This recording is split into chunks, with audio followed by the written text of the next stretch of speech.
Hello everybody, my name is Sharkiplier and today we're going to be eating fish.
Okay, okay. I think we're all good to go.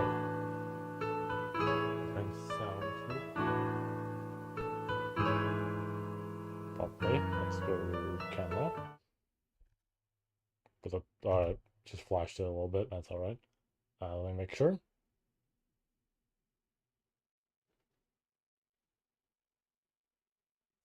Let's move this way a bit. Probably should have made sure of that when I switched it, but that's alright. A little bit more.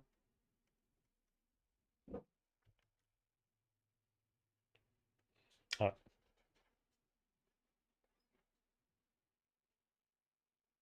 Now I do want to turn this TV on. Hold on. 1 second. I'm gonna have to figure out how to.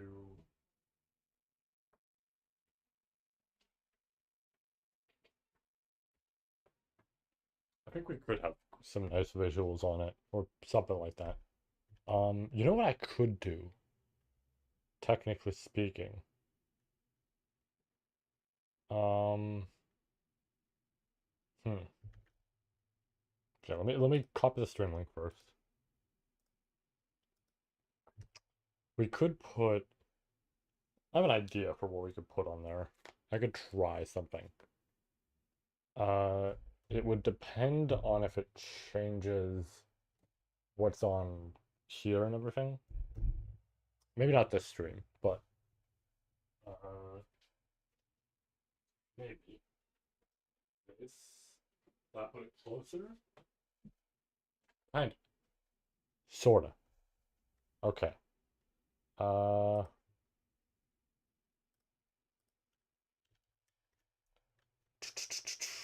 let's. I think I turned off my headphones. I think we're good there, because I mean we're good audio wise.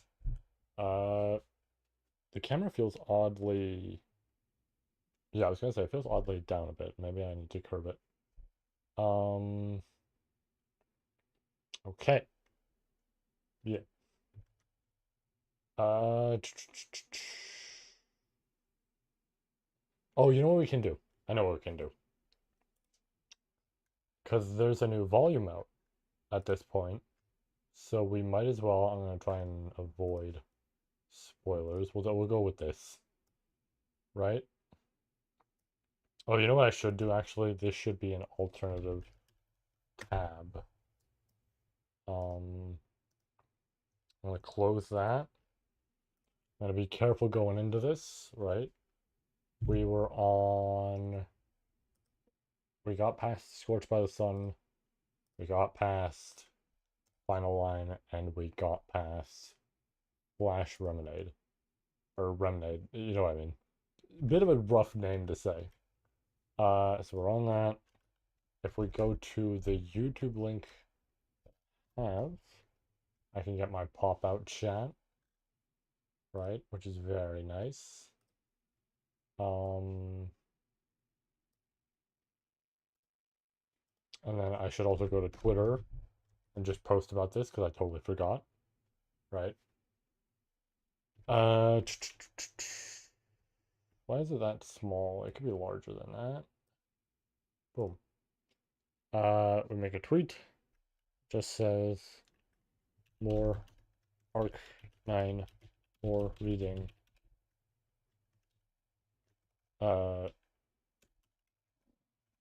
What's a good alternative? I think we've used hooray before. We've used yippee.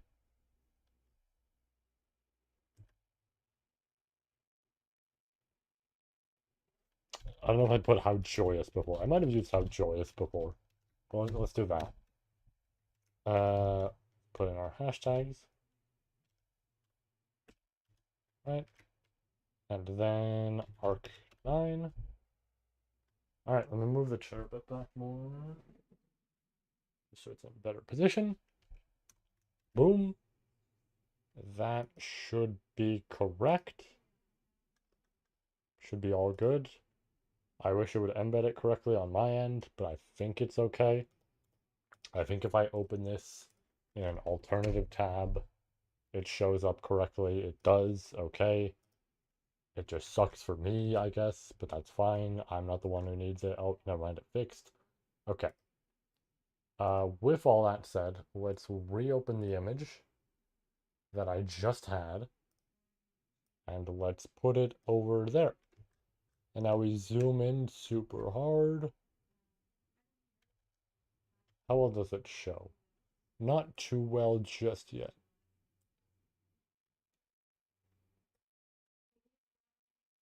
Oh, you know what I should do? I should F11 it. F11. Boom. Still not perfect. Right? I wish the scroll was also perfect, but can't. Oh, wait. Let's see. Oh, no, not what we. Okay, we're down here, which is like roughly the correct spot. And then we do that. That's pretty alright. That works. Okay. So, that might have some burning. Hmm. You know what? I did that for other videos. It's fine. Okay.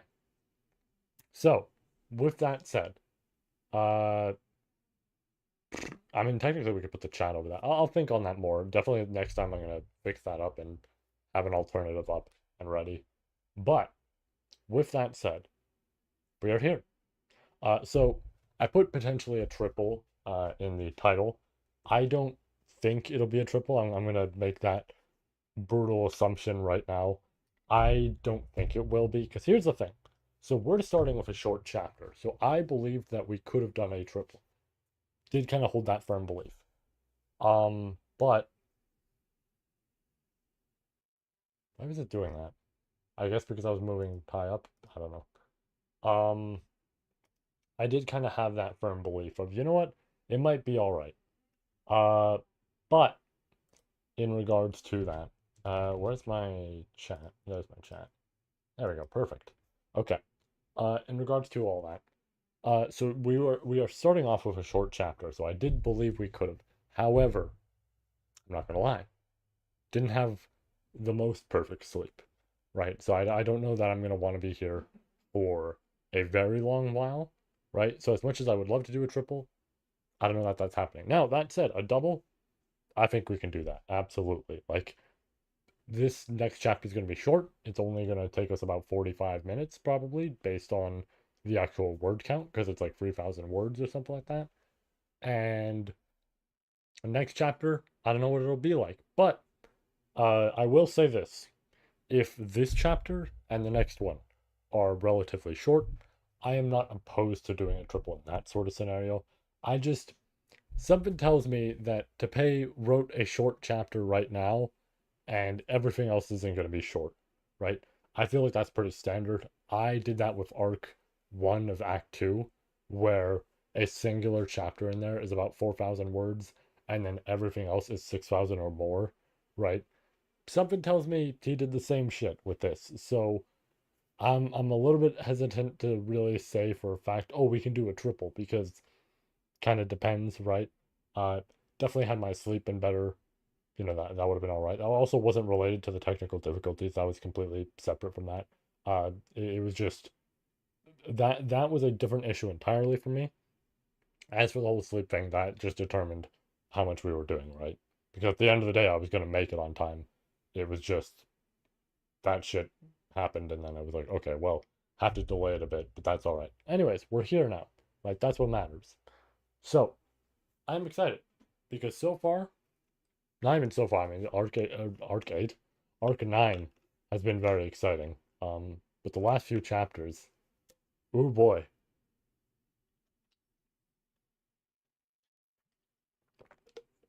38 was great.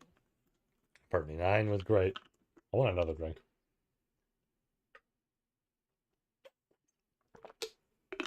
40 was great. So today we're gonna find out what 41 and 42 are like, and potentially 43. But we gotta see. We gotta see if we can make it to that point. And if we do, sick. If not, oh well, that's all right, right? I wonder if I could turn down the brightness. Hmm. Maybe that's the solution. When we go on BRB, I'm going to see about that. Because that might be the issue here, I'm realizing. Well, technically, it'd be the curtain.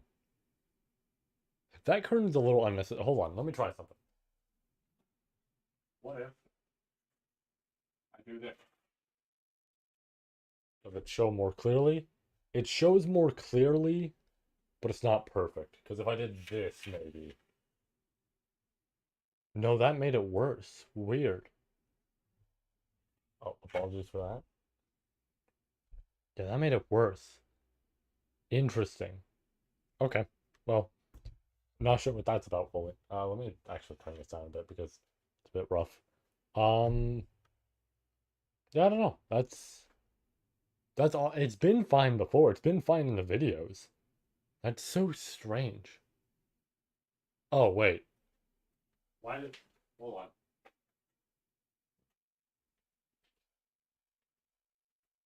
It's still a little bit off, but yeah, it was. Hmm. I don't know. That's weird. Maybe it's just because the colors are so bright. Because we did Yay. We did. Let me double check. Because when we put Yay back there during one of my reviews, I think she looked fine. I think there wasn't anything odd about it, but I'm not sure. Our desktop audio is not on, that's fine. Just wanted to be sure. Because, yeah, we did Felt last time, right? Ooh, excuse me. And when I did felt, yeah, you can see her clearly. Now the light, this light was on when I did that. So maybe that's why. Let me check the yay one. Yeah, no, yay looks perfectly fine. What the fuck is up with my lighting? Huh. Because it is substantially different. Now, hmm, I'm actually curious on what's different about that because it is like roughly the same sort of thing going on. Uh, huh. Because the camera looks slightly higher at most, right? So I don't know if we can go higher. Yeah, because it was like, it was actually up to here, right? So that was a difference. But then just lighting wise, it was better. Maybe it's just the lighting right now, like it's kind of heading into evening. That might be why. Kind of unfortunate then. Damn.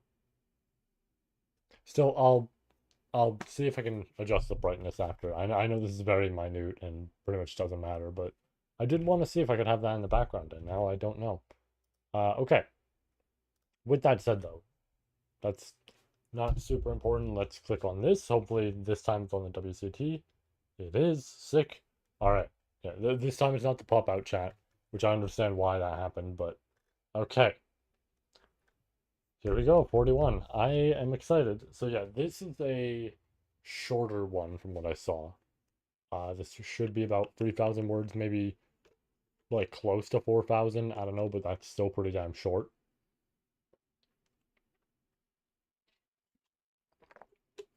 So it shouldn't take us very long at all. This will be fun. It'll be very fun. Mm. I mean, where we last left off, I mean, everybody's showing up. This was pretty fucking exciting. I am excited to see how this all resolved in some format, right? Whether it's in regards to Al and his whole group, or Petra and all them. I'm uh I'm very curious. But I mean, I guess we'll see, right? As soon as we get in. So I saw this last time that we did this. My nose is fucking itchy, holy shit.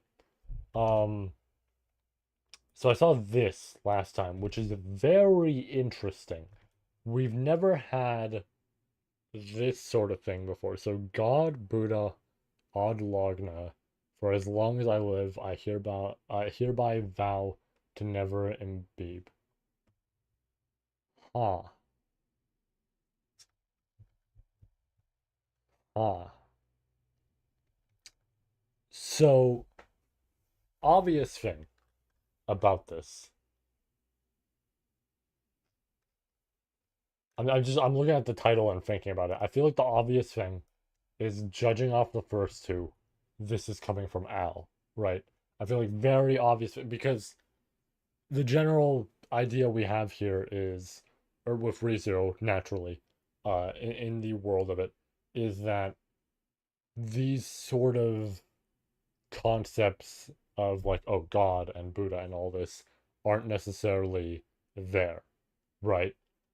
So something like that being brought up is very likely Al or Subaru or whoever may be, like anybody that isn't from the world of ReZero, because the average thing is going to be Odd Logna, the witches, uh, the dragon, right? Like the divine dragon, all of it. Like it's going to be naturally what's high up that we know about, and not either of those. So that definitely relates to Al.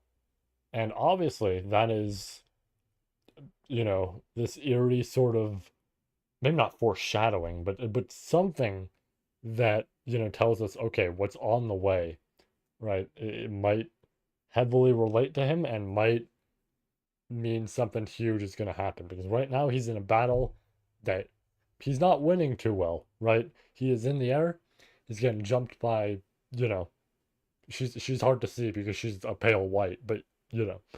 Uh so this is interesting. Maybe that's why. Maybe it's genuinely so white in terms of the background she can't be made out. Because like I mean, yay. is technically just a pitch. I don't know. I was gonna say like Ye's a pitch like smaller in the skin tone regard, but like I don't even know if she is. I feel like a lot of ReZero characters get drawn with like very similar sort of skin tones and everything, which I mean, kind of unfortunate. It is always nice to have the variety in there and everything. It's fun, right?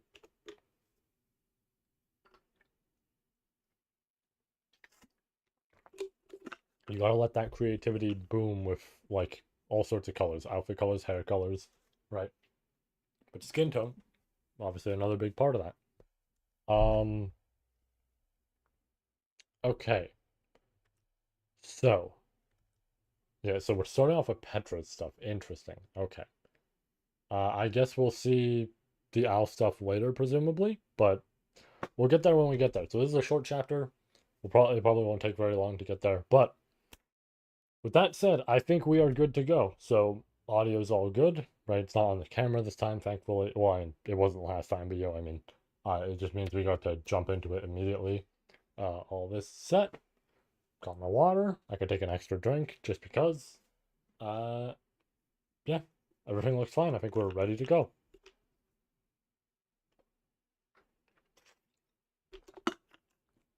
I should make chapters for these streams to tell people when breaks are and to tell them when the actual chapter reading starts and everything. Just because I don't mind if people want to, explicitly be here just for that. So maybe I should go back and do that. Okay, pull the chat up. Oh, my phone. That's the one thing I forgot.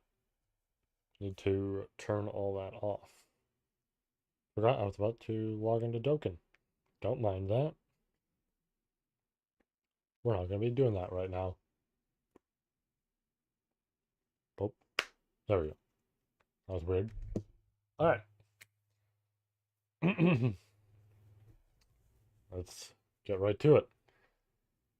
It's all out war. Be dolls and let yourselves get thoroughly defeated, all right? Indeed, the moment Petra issued her declaration in the mountains from which Al had disappeared, palpable tension immediately began to swell, and then burst asunder. That instant, the residual members of the Al troop, who had been on guard from the sudden appearance of Petra and the rest, the divine dragon Volcanica, Roy Alfred of Gluttony, and Heinkel, all sprang into motion. However, there existed not a shred of coordination between the three, with each of them acting independently. That is an interesting point to make, is the fact that they're all the dragon, Roy, and Heinkel all have their own motives and general morals that they kind of act differently, and as a result, this is like the worst possible thing for them, for Petra and her group to show up, which does lead me to believe Al is going to be such a massive playing card in this chapter based on, the title, the weird opening statement sort of thing.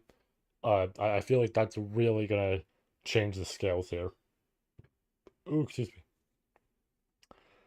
Upon witnessing them all begin to move, Petra's first stratagem, nay, the first stratagem, had been the flash remnade, prying away Aldebaran's consciousness using the presence of Rem. So this stratagem would serve as the second arrow. It was a stratagem to cause the Al troop, composed of individuals who were each formidable opponents, to break apart into a disorderly crowd. I was almost going to say coward. That's why I hesitated there for a moment. Uh, Taking Alisana out of the picture right at the onset, and then utterly disorienting the remaining combatants. With that, with a ready go, everyone will start acting on their own. As the imaginary Subaru's voice completed Petra's sentence, the dragon, the Sen Archbishop, and Heinkel all conformed to their own individual senses of judgment. Kind of interesting that Heinkel doesn't get referred to as a captain or anything like that. I mean, at this point, debatable if he really even deserves it. But obviously, we know there's more to him and everything. And he's in an unfortunate scenario. I'm just saying, in terms of crimes being committed by this group, in order to disarray their options as much as possible, they mobilized the bulk of their forces right at the outset. Of course, the stratagem also came with a large risk that the divine dragon would dispose of all of them in one fell swoop. But, likely, the method Alsan used to enlist the divine dragon was the same one used for me. Such was Petra's conjecture on the betrayal of the highly esteemed divine dragon Volcanica. Put it down. Regarding the state regarding the state of the Volcanica perched at the top of the witch tower, from what Petra had heard from Emilia, she understood that the dragon had grown senile after many long years. The method of forcibly cramming something into the void into the void of that consciousness was something Petra understood better than anyone from her own experience.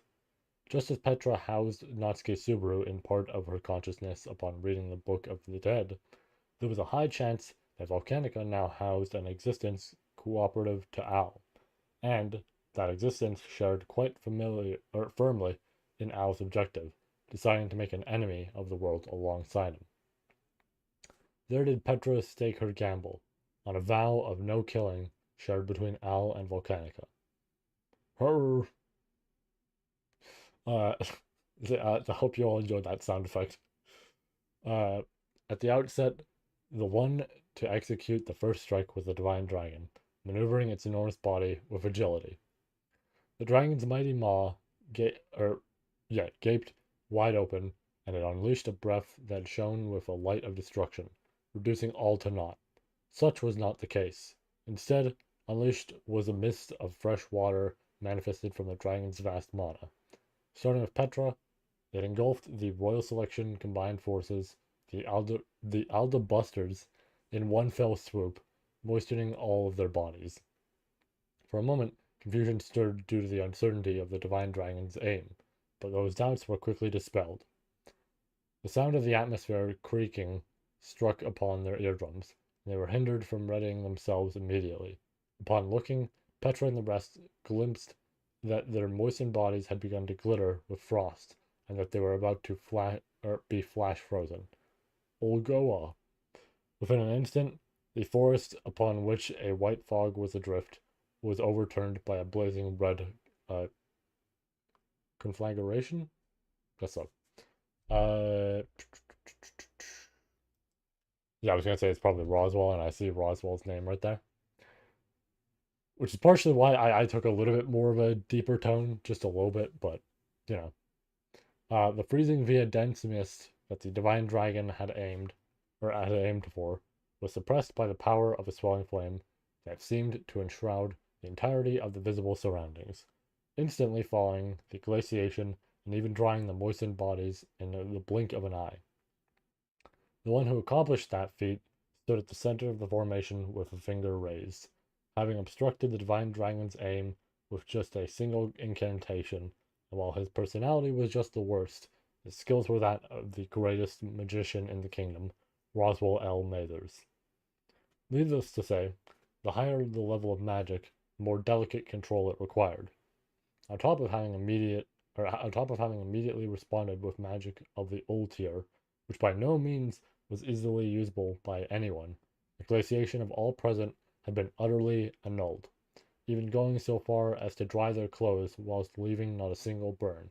It was truly a divine feat. That Roswell achieved such feats within a single breath left even the divine dragon, having lived since times of yore, utterly aghast. Thereupon, that which you ought to focus on is this: concentration. Quiet and courteous voice was accompanied by an unimaginable impact. With a light step forward, Klein had soared up, delivering with his long leg a tremendous kick to the side of the dragon's maw, as the latter had come to a standstill. As for the might of that kick, it was something that could hold its own against even Garfield's kicks, which carried might akin to a cannonball. With its stance broken, the dragon's arms hit the ground, causing a cloud of dust to rise. The divine dragon's first move was thus directly inhibited by the Roswell-Klein combo. On the other side, bolting out as if to tear through the cloud of dust, the Sin Archbishop of Gluttony, fangs bared. Haha, for you to line up with such a delicious-looking assortment of heads. At this point, this is just love.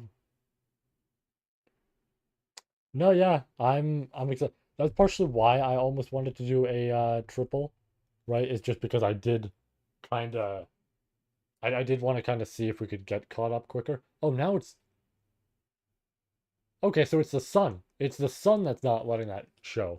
So if the sun is out, you can actually see her. Okay, that's why. Give me 1 second.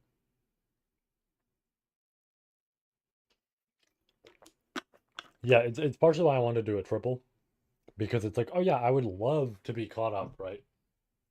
Would absolutely love to be caught up, see what's going on, all this, right? I wanted to be caught up earlier, but obviously, with how busy I was throughout the entirety of August, that wasn't gonna happen.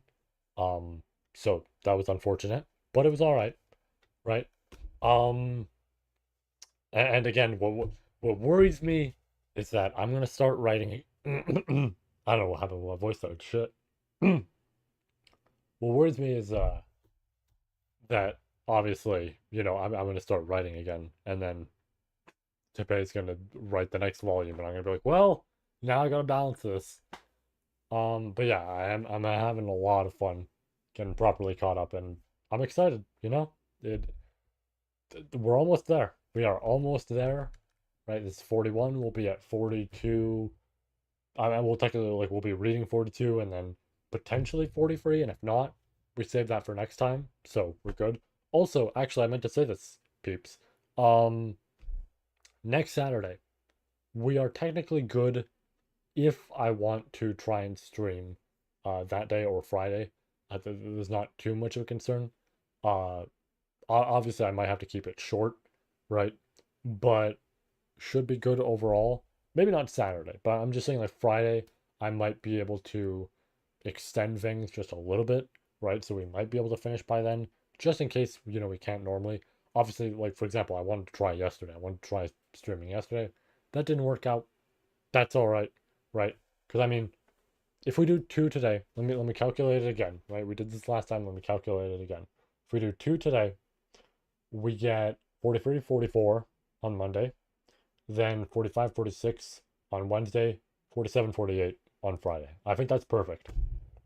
I think if we can keep it to two for every single one of those days, or we do a triple at some point in the middle of that, we're good, right? In my opinion, if we can get a triple done, or if we can get two done on, Monday, Wednesday, Friday, I think we're good. I think we are set. So it's nice, right? But also potential for triple today. It just depends on how much Tepe wrote for the next chapter. We'll see. Ah, another drink.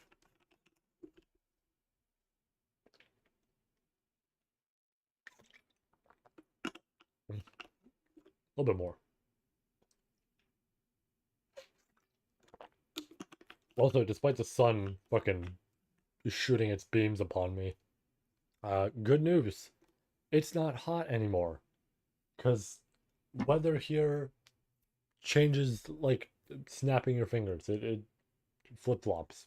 So thankfully, I'm okay this time. Technically, if I did see, that's the thing is if I the weather was nice, I totally could have done a triple guaranteed if my sleep actually turned out all right, but didn't. So great, right?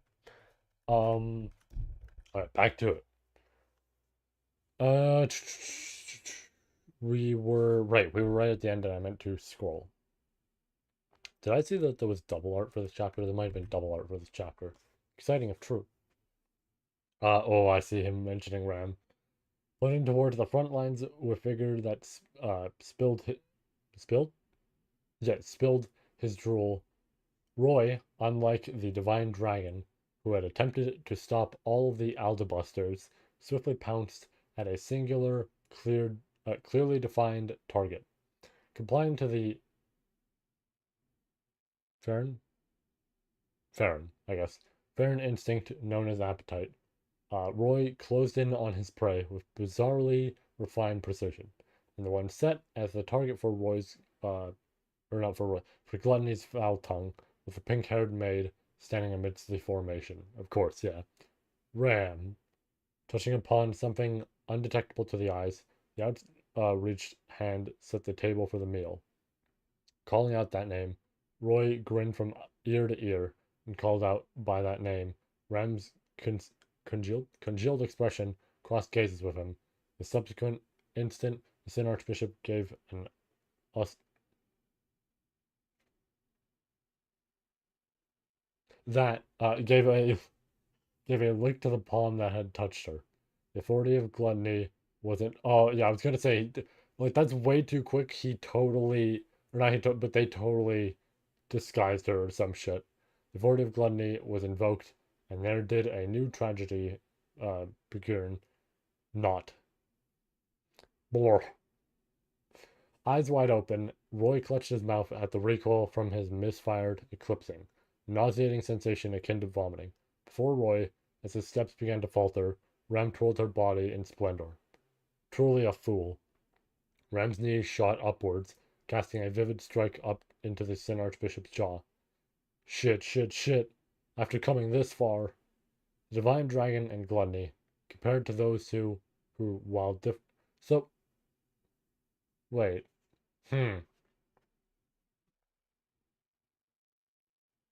They might explain it in a moment. That's just interesting to me. While differing in their respective aims, had chosen to fight. Heinkel, as the last man standing, selected an alternate path. Having opted for a path unique to that of the divine dragon's chilly breath with Sin Archbishop's bizarre eating, Heinkel wielded his unsheathed sword to keep everything in front of him at bay, leaping not forwards, but backwards, gaining distance in such a manner he was most likely hoping for someone other than himself to change the tide of battle.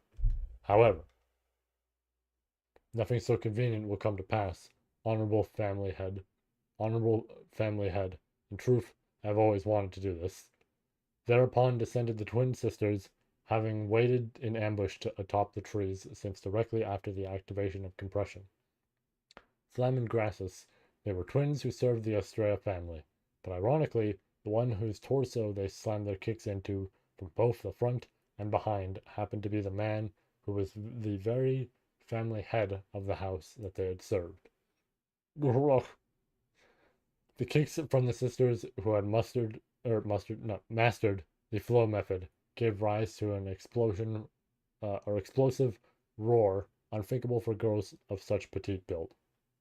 At the impact that seemed like it would crush his organs, definitely cries of pain arose from Hanko's throat as his eyes rolled into the back of his head.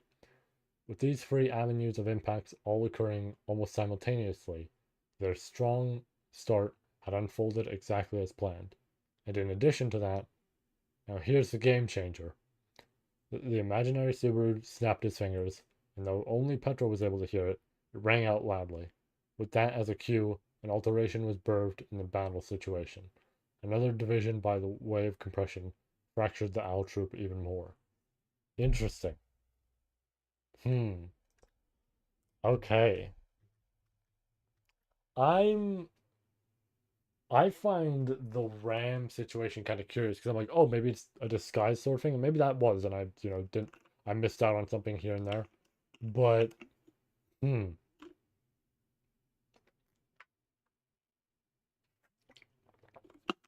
the implication seems to be it was correct, but hmm,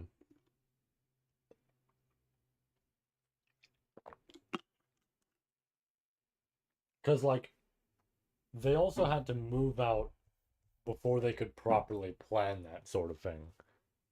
So hmm, that's interesting because all because that opens up one of two avenues. The obvious one being, okay, they did some sort of workaround, whether it's dressing somebody up as Ram or some shit like the Ram and Rem have swapped, right?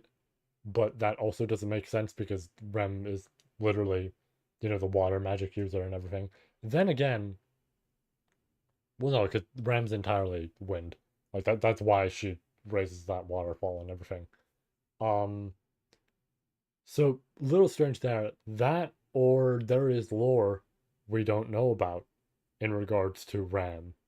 Or rather, no, because that wouldn't make sense. Because Ram's, unless it's some shit like this is possible. unless it's something like I'm gonna say their worth, right? Uh, Again, I could have missed something entirely in the text. Um, but unless it's something like their worth, and it's like Rem lost her name because she in the actual village wasn't worthy enough to receive anything more than that, and Ram potentially had a little bit more to her name because she was this, crazy, super strong child, right? There's potential for that, and that could be interesting. But I don't know. I think it's probably, some sort of plan was hatched. But that is an interesting idea, true, right? Uh, ooh, excuse me. All right, let's keep going. Petra Lighty was more keenly aware of the owl's, uh, sorry, my throat there, of the owl troops' terrifying nature than the results would suggest. After his betrayal at the Pleiades watchtower, Al had enlisted the Divine Dragon as an ally, evaded Reinhard and Felt's forces, and successfully broke the Sin Archbishop of Gluttony out of prison in the royal capital. While Al's accomplices had played significant roles in the events that had unfolded so far, the greatest threat remained Al himself. Upon learning the true nature of Al's extraordinary power over fate, the power to bring about the results he desired, Petra felt a sense of understanding that was beyond words. That was because she had learned the truth about Natsuki Subaru from reading his Book of the Dead. Al also has the ability to leap. If that's the case, then I know better than anyone how dangerous he is. What's more, unlike me, with my pathetic fighting skills, Al is the type who can hold his own in a fight. So simply put, it's like fighting a better version of myself. Subaru, you're really dependable when you're with Beatrice Chan, too. And when it comes to tricks and cunning, you're every bit as good as Auto-san. But the original me was captured alongside Beatrice.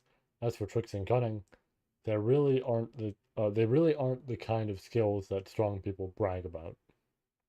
The imaginary Subaru spoke with a lack of confidence, but even putting aside her feelings of love or bias, Petra did not think that Subaru was inferior to Al, let alone a lesser version of him. Regarding that, she had also heard some interesting speculation from Ramji, who had deduced. Wait, hold on. Okay, I was just making sure. Hold on, let me make sure everything's alright. Okay. Where were we? We deduced that Al's authority was most likely a time leap. The suggestion was that Al's time leap was more likely something that went back a short amount of time. If he really possessed the same power as Subaru, he could have avoided encountering Felt-sama and Rom-san before they had a chance to confront him. But don't be too confident about that. It's entirely possible that his resort point just happened to be a spot where he couldn't avoid Felt and the others. Even if I wasn't able to completely stop Betelgeuse from attacking Amelia and the others. I think that was pretty much a shutout. Just as she was about to say more, Petra considered Subaru's feelings and stopped herself. Petra was going to say that if Subaru had perfectly defeated the Sin Archbishop of Sloth, who attacked the Roswell mansion and Arlem village, the tragedies that befell Rem and Krush would have been avoided. Subaru did everything in his power. Petra recognized this, but Subaru himself felt differently.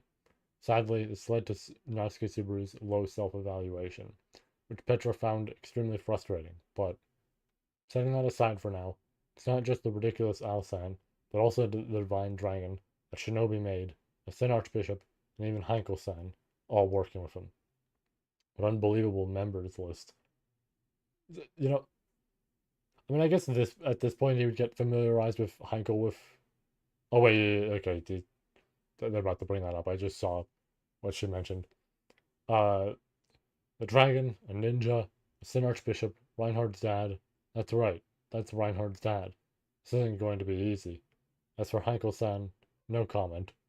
When Subaru made a concerned expression, Petra crossed her fingers over her lips in the shape of an X to indicate that she would not provide an answer. Heinkel had briefly joined forces with them in the Wallachian Empire, but he deliberately kept his distance from others, so Petra had virtually no contact with him. The only person who cared about Heinkel, even if only a little, was Garfield, But if he knew what happened to Heinkel now, he would be devastated. Thinking how devastated Garfield would be, Petra could feel. Sorry, there's a creature that I just heard. There's a creature shoving things under my door. You can have them later. I'll deal with that later. Hand it off. I was just strange for a minute. I was like, what the fuck was that? Um, take a quick drink while we're on this pause.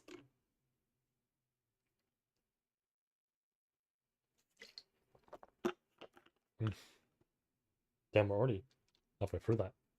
That said, I was drinking a lot there. I was enjoying myself. Petra could feel her anger toward Heinkel welling up inside her. The Mila camp was united in their anger toward anyone who hurt their loved ones. Phew, I need to stay calm. Doesn't matter what Garfsan feels unless he resolves it himself. We need to make sure that the path is open for him. You say path, but where do we start? Yeah, you're right. It's not an easy decision, but all the way down. Seeing Subaru at a loss, Petra smiled mischievously and turned around. Following Petra's movement, Subaru also looked in that direction. There stood figures of everyone here, demonstrating the results that had been achieved by Natsuki Subaru, a man who often took everything upon himself, stumbling over and over through repeated failures. Sure, I think Al-san and his group are really tough. If we tried to fight them normally, we wouldn't stand a chance. But we're not exactly normal either, are we? There's the fucking thing again. I see it right there. Winking, Petra made one of the cutest faces she had ever made, and smiled at the striking figure of imaginary Subaru as she spoke. And so, together with these not so normal but reliable companions, they devised a plan. At Autosuin's signal, the battle began. And there's the. Oh, wait, this is new. So, God, Buddha, Adlagna, for as long as I live, I hereby vow to never pen a missive. Hmm. You know what this is reminding me of? Not to be like, it reminds me of this battle shonen sort of thing, but like, because I know this can happen with any series. But considering how a lot of Al's stuff almost feels in a certain sense, right? Uh, this almost reminds me of a certain character making restrictions and incantations and all this sort of shit, and after doing so, being able to cut past something in a very particular series that might be on my shelf. That's what it's reminding me of. Now, in that series, I wasn't too keen on it because it was saved till later, right? Till after the fact. But here, I don't know what this means. I don't know what it can mean.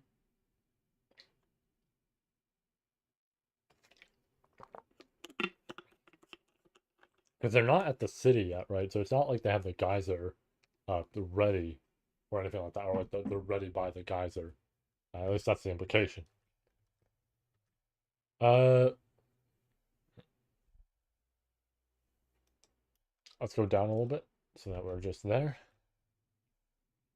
The authority brought about by the witch factor of Teristia, compression, was by no means all powerful. The phenomenon induced by compression was ultimately just the compaction of events that could be feasibly achieved, condensing the traversal time with a traversable range. Such a thing served as a good example. To put it another way, events that were impossible to achieve, regardless of the time spent, could not be realized through compression. Henceforth, even when it came to the division of the Aldebaran troop, after first throwing Aldebaran out from the battlefield, further dividing the group that remained had been no easy feat. If the opponent was cautious of compression, then the difficulty of applying the authority's effects would rapidly increase. Not to mention, against such foes as the Divine Dragon and a Sin Archbishop, even just taking them away was a Herculean undertaking. Unless it was used on a person who consented to its effects, or a person who was caught off guard, the possible applications of compression were extremely narrow. Such was its weakness. That weakness was surmounted by by the rapid fire of outlandish stratagems devised by the Royal Selection Combined Forces, the Aldebusters. Overwhelming Heinkel with numbers, taking advantage of Volcanica's mindset that adhered to the no-killing and refusing service to Roy Alfred's gluttony as he was in delirium over a feast. All of which, before their execution, had been outlandish stratagems of uncertain success. But the likes of the stratagems guaranteeing 100% certainty existed not in this world. What did exist, however, were the efforts necessary to approach that 100%, and the hearts that believed in them to the utmost. Those who watered the sprouting seedlings of such possibilities, these or their spirits were, how delightful, admiration. Nodding so, Klein landed on the dirt, training his gaze upon the divine dragon Volcanica to his fore. Its stance broken, Volcanica supported itself with a single arm, receiving Klein's gaze head-on. Within the narrowed golden eyes of the dragon, the bud of a clearly defined will could indeed be perceived. As Petra had summarized, a separate consciousness was being housed in the divine dragon's dragon husk. Naturally, as Volcanica glared at Klein, his attack from a moment prior had been ineffective for the most part. It had been enough to succeed in catching it off guard, but with a far cry from driving the opponent into a corner. Even so, the objective of the initial surprise attack had been achieved. In the theater of war, where the dragon husk of the divine dragon was being confronted, those facing off against the usurper numbered a mere 200, or not 200, two members of the Aldebusters. The ones remaining were Klein and Roswell L. Mathers. I guess it's the same technique that sent Origin away.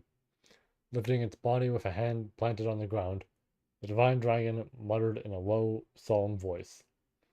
As the dragon surveyed its surroundings with its golden eyes, it ascertained that they were removed from the mountains in which they had just previously occupied, having been moved to a far-away open plain. With a teleportation invoked via compression, it was proof of the troublesome opponent had been successfully isolated. However, Klein, was it? I thought there was no way, but seemed like there's no doubt you're the one who holds the witch factor of Touristia. Where did you obtain it? Where did you obtain that information? Inquiry. We're acquainted with an all-knowing great deity who taught me.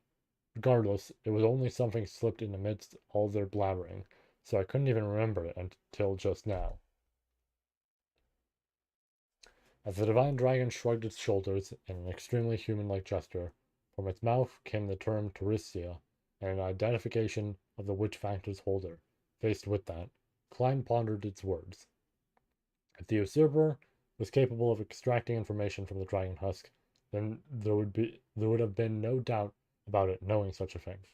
But if that were truly the case, then its conduct until this point would have been a tad incoherent.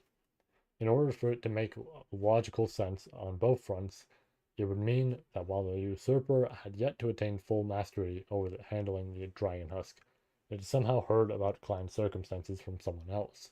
But when it's just the two of you coming to a mutual understanding, I end up feeling quite left out. Master, you are a talented individual, capable of performing meticulous work, but if you go too far, you'll be considered highly strung. How they obtain this knowledge isn't the problem. In fact, the stratagem has come together, after all. Stratagem, huh? As Roswell remonished Klein, the usurper grandly unfurled the wings upon its back, the mere act of that kicking up a gust. Klein and Roswell basked in the wind as it swept through their hair. Might not be my place to say this, but regardless of my allies like Roy and the old man, isn't it a blunder for you guys to have separated from your own comrades back there? Oh, well, isn't that a rather fascinating viewpoint? May I ask you to elaborate? You should already know. When there are more people in my line of fire, there are higher chance of easily getting me to curl up. With body and overflowing power, it ain't easy to hold back. I see. I can understand that line of thought. If we had wished to aim for a situation in which you were unable to demonstrate your capabilities at full performance, then that's exactly what we have ought to done. But unfortunately, that is a condition that applies to us as well. Equivalent. What? Take a drink?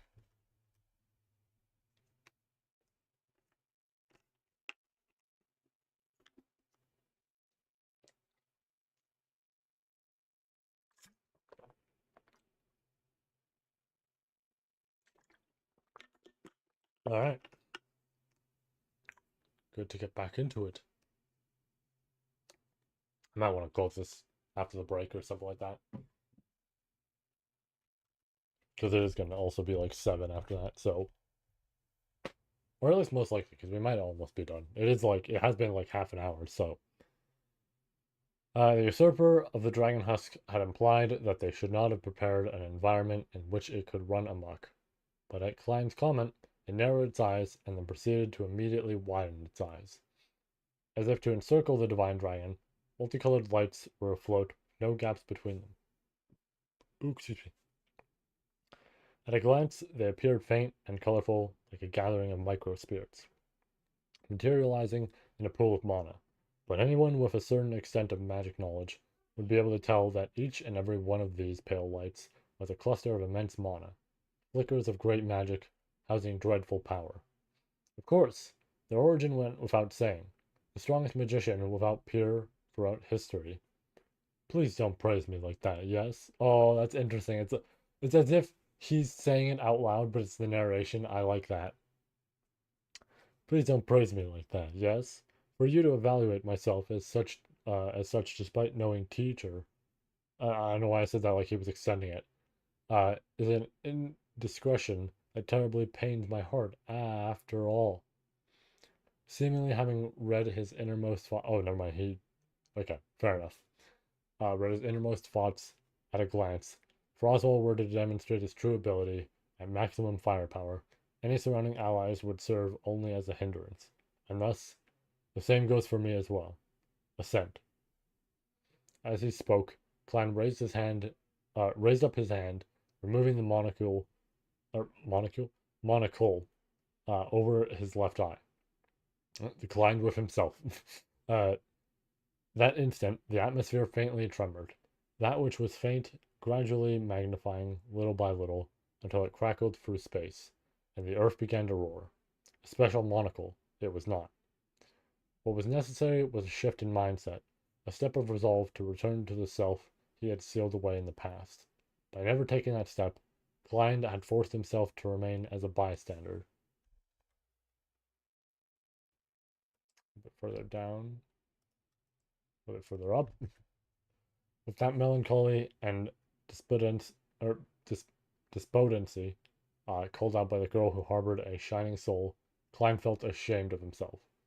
Having received that one final push, no longer could he remain halted in his tracks. Ergo, oi oi, with a sound of bones creaking, protruding from Klein's cranium, crowned by blue hair, were two black horns. Oh, hey, yo! I mean, listen, he's helping out here a lot. I think the other aspect of his character, involving characters who are essentially children is a very weird. But, you know, this is kind of cool. Neither were those horns proof of belonging to the Oni clan, nor were they horns possessed by witch beasts. Not being either of those things, instead a race that grew horns from dragons of such deep blackness, in this world there existed only one. Existences reduced to so few in number that they were thought to have been extinct. Yeah, the dragonkin. That's what we learned about with like Madeline and everything. Oh, he's a dragonkin, huh? That's similar to like the whole thing with Todd and how Todd was secretly like a werewolf, and it's like, oh yeah, werewolves were hunted and all this sort of shit. That's interesting. I like that. All right, cool.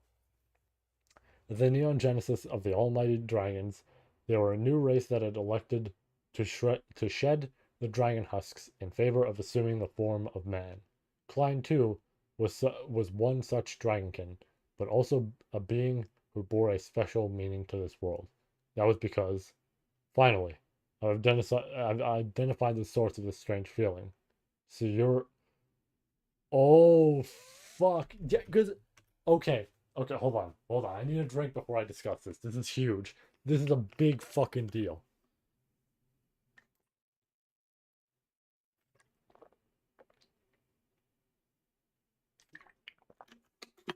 So this is something that I've been curious about for so long because Volcanica has been described as a dragon husk for so long, right? Then we were introduced to Madeline and how Madeline worked and how Mesoria, right, what was like kind of the whole thing for her, right? That was her original form, but then she shed her skin. So that's really interesting that Klein is Volcanica's like what Volcanica was. He is the original Volcanica, and then they separated. That's really neat. Oh shit. I'm curious as to when that happened, right? Because like, okay, we knew it was someone, right? We knew someone was gonna be the parallel to Volcanica, but the fact that we're seeing it now and the fact that it's Klein is really fucking interesting. Oh man. Ooh, that's a big fucking deal, dude. That's huge. And again, depending on when this happened, that could be crazy in terms of info and everything, in terms of just the Volcanica as a whole, right? Because not to say this causes it, but we know if Missoria is in a weird spot where it protects, its child, which is just its original self, uh, and it goes on from there. But it doesn't have too much of a thought to it and everything. And we've seen a similar sort of thing to Volcanica. We know Volcanica was a proper dragon at one point, was, communicating with people. It sees, uh, you know, like Amelia and Patricia and all this, and thinks about, its old friends. It's like, oh shit, Satella, she's here, right? Oh, Patricia, she's here, all this. Like, there's a lot to that, which is very interesting. That second one in particular, of course, but the fact that, like, oh yeah, there's this certain, like, oh yeah, Volcanica once was a person and knew people, but then detached from that, right? Which also, regardless of when that happened, that still implies that Klein at one point knew those people, right? So Klein most likely knew all the witches, or at least Satella, right? He knew Reed. He knew, uh, I'm forgetting all their names, but like all the, like Flugel, Shala, like all them. So that's really interesting. That's a lot. That's a lot to take in. That is a massive reveal. And again, only to pay would put that sort of reveal in like the fourth volume, 4 chapters in, just cause. Not even a finale sort of thing, just cause. Uh, all right. Any further words would be tactless, superfluous.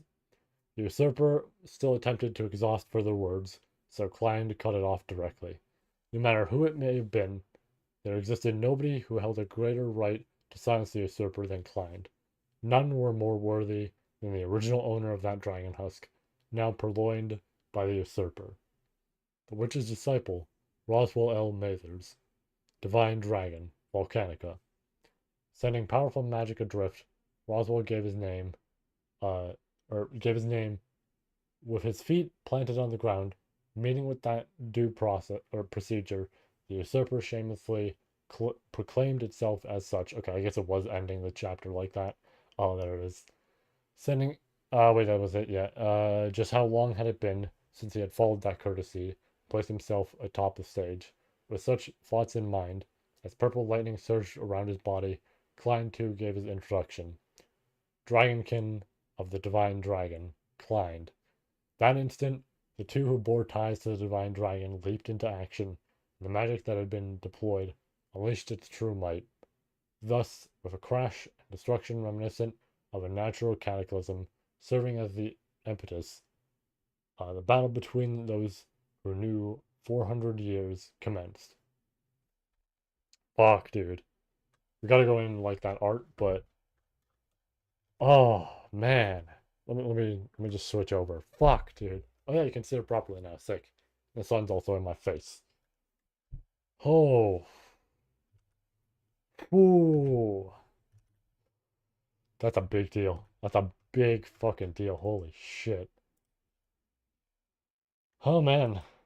Let me go like that art. Is it up? I can't tell if that art is up. They link to the. Oh yeah, there it is.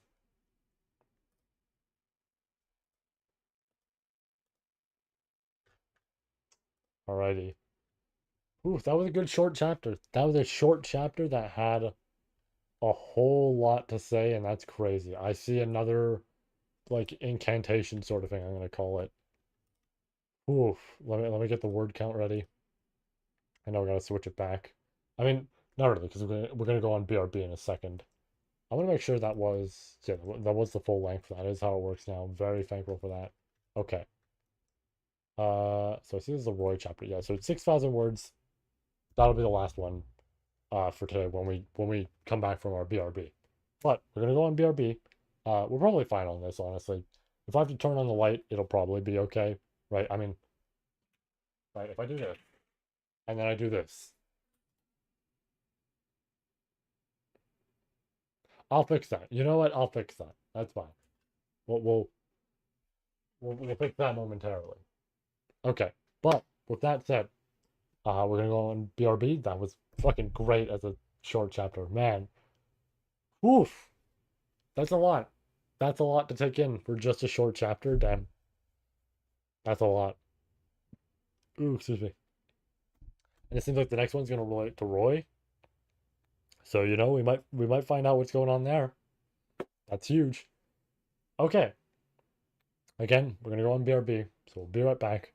And when we're back, we do our second chapter, and that'll be the last one for tonight. So, be right back, peeps.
Alright, back to it.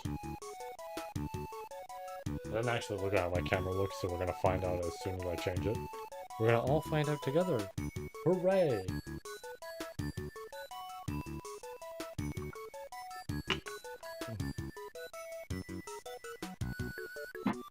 Should probably. Let's see how it looks. I mean, we look like shit, but she's visible. That's kind of nice. Alright, give me 1 second. Let me fix this. Hold on. I can fix this. Just do a little bit of this. I did not lower the brightness. I felt like it would be just a pain in the ass in the future. Because, realistically, we'll record more, you know, later down the line, all that sort of shit. And when we do, you know, the TV then will be visible. So, ooh, excuse me. It's not like it makes too much. You know what? No, she's still pretty visible here. I guess, you know, sun going down did change the lighting a bit. I'm not too visible, which is great, but that's all right. Right. I could put on a light because as much as I mentioned the fact that it's like, oh, you know, I'm tired and all that, a light isn't a horrible idea. So maybe we try it. I think I have one over here. Yep. I moved where they were. So now they're pretty much available on demand. How convenient. Okay. Let me set up the light. And we'll be a little bit lighter than usual, which is good. We want to be. Plus, like, last time we did this, we had 2 chapters to go, right? Versus now, we only have 1. And it's not horribly long as a chapter. So it's not like it's that big of a deal.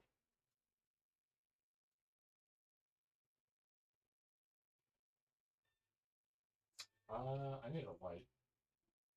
I forgot things so dark now that I probably need a light if I'm gonna do this. I need a light for my light. How kind of annoying. How slightly unfortunate. Oh, I shouldn't have immediately turned it on. I think the lowest level of it will do. Probably. Turn my phone light off. I think that's good. Oh yeah, absolutely. Maybe a little bit more. Maybe just one more. Maybe do one more level. Fucking.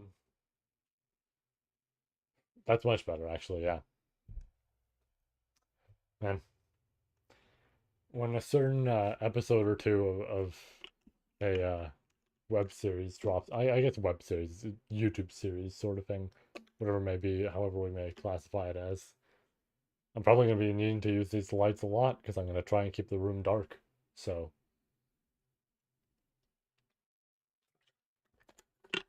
you know, that has me curious. How would it look with this? It's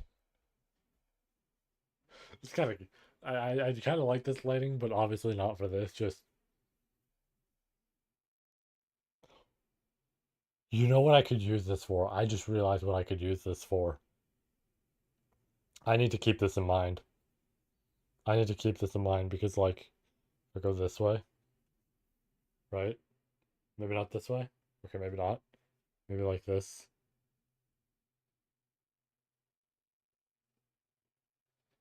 It's not working how I want it to. I think it's because of this. This is casting a shadow. So, but just I think I know what I could use this for. Hmm. Okay. Duly noted. And ignored. No. Duly noted because I do actually want to. I do have a video that probably the next video on the way that that might work really well for. Hold on. One more thing I want to test before we begin. Sorry. Let me just. What happens if I'm back here?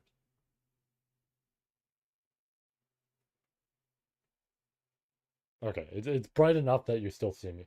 What if we go down one with the switch? With the switch, right? Oh,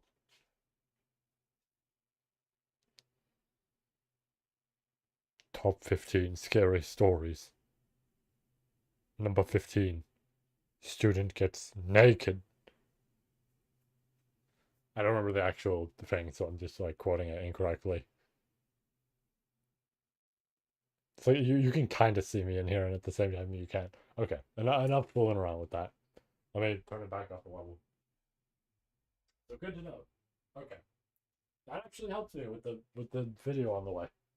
So second to lowest level of that lighting will be perfect for the introduction sort of thing I want to do. Potentially even the level above that. Um, we could almost just turn up the lighting and just read as is in the dark, but we'll see. Probably not. We'll see. I probably just will do it this way. Okay. Let's go back to our reading area. There we go. Okay. Back to it. We are ready. Oh boy. I did also edit the title while I was on break. Because, yeah, we're probably not going to do a triple. So, realistically, I probably should have refilled this. Realistically, this will get us to about 9 because it's 5,000 words ish, I think is what it said. Let me double check.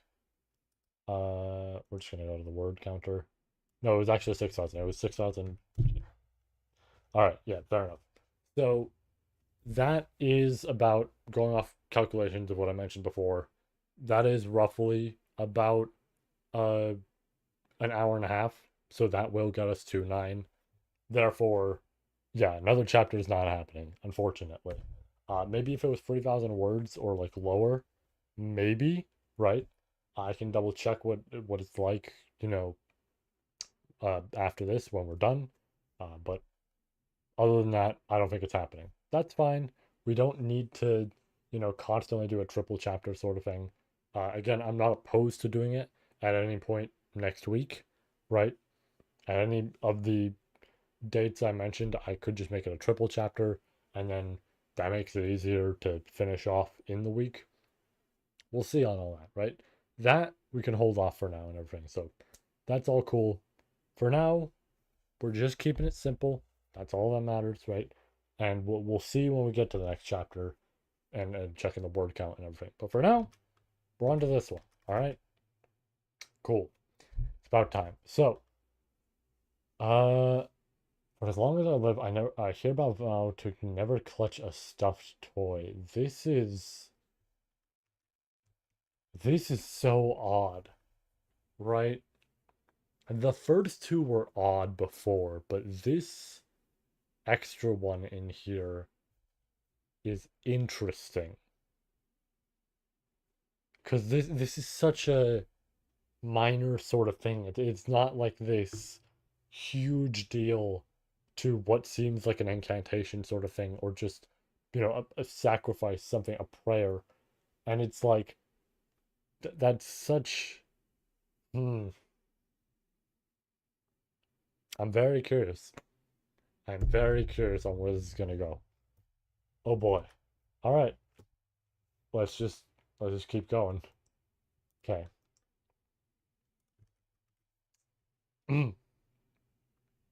Oh, sick. The moment the knee shot up into his jaw, Roy Alfred's cognizance bolted around like a flash of lightning. Yeah. So what we now need to see.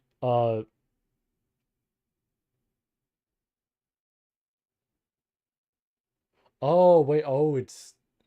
Oh, cause yeah, I didn't consider that it could be Petra as well because yeah, I guess those concepts would be fair enough. Fair. Yeah, I won't lie. The previous two confused me a little bit and had me thinking it was Al, but I guess that makes sense because I was going off the whole God Buddha sort of thing, and that's like weird, right? Because that'd be like Subaru or that'd be Al, But I guess Petra would also count towards that. That would make sense for Petra as well.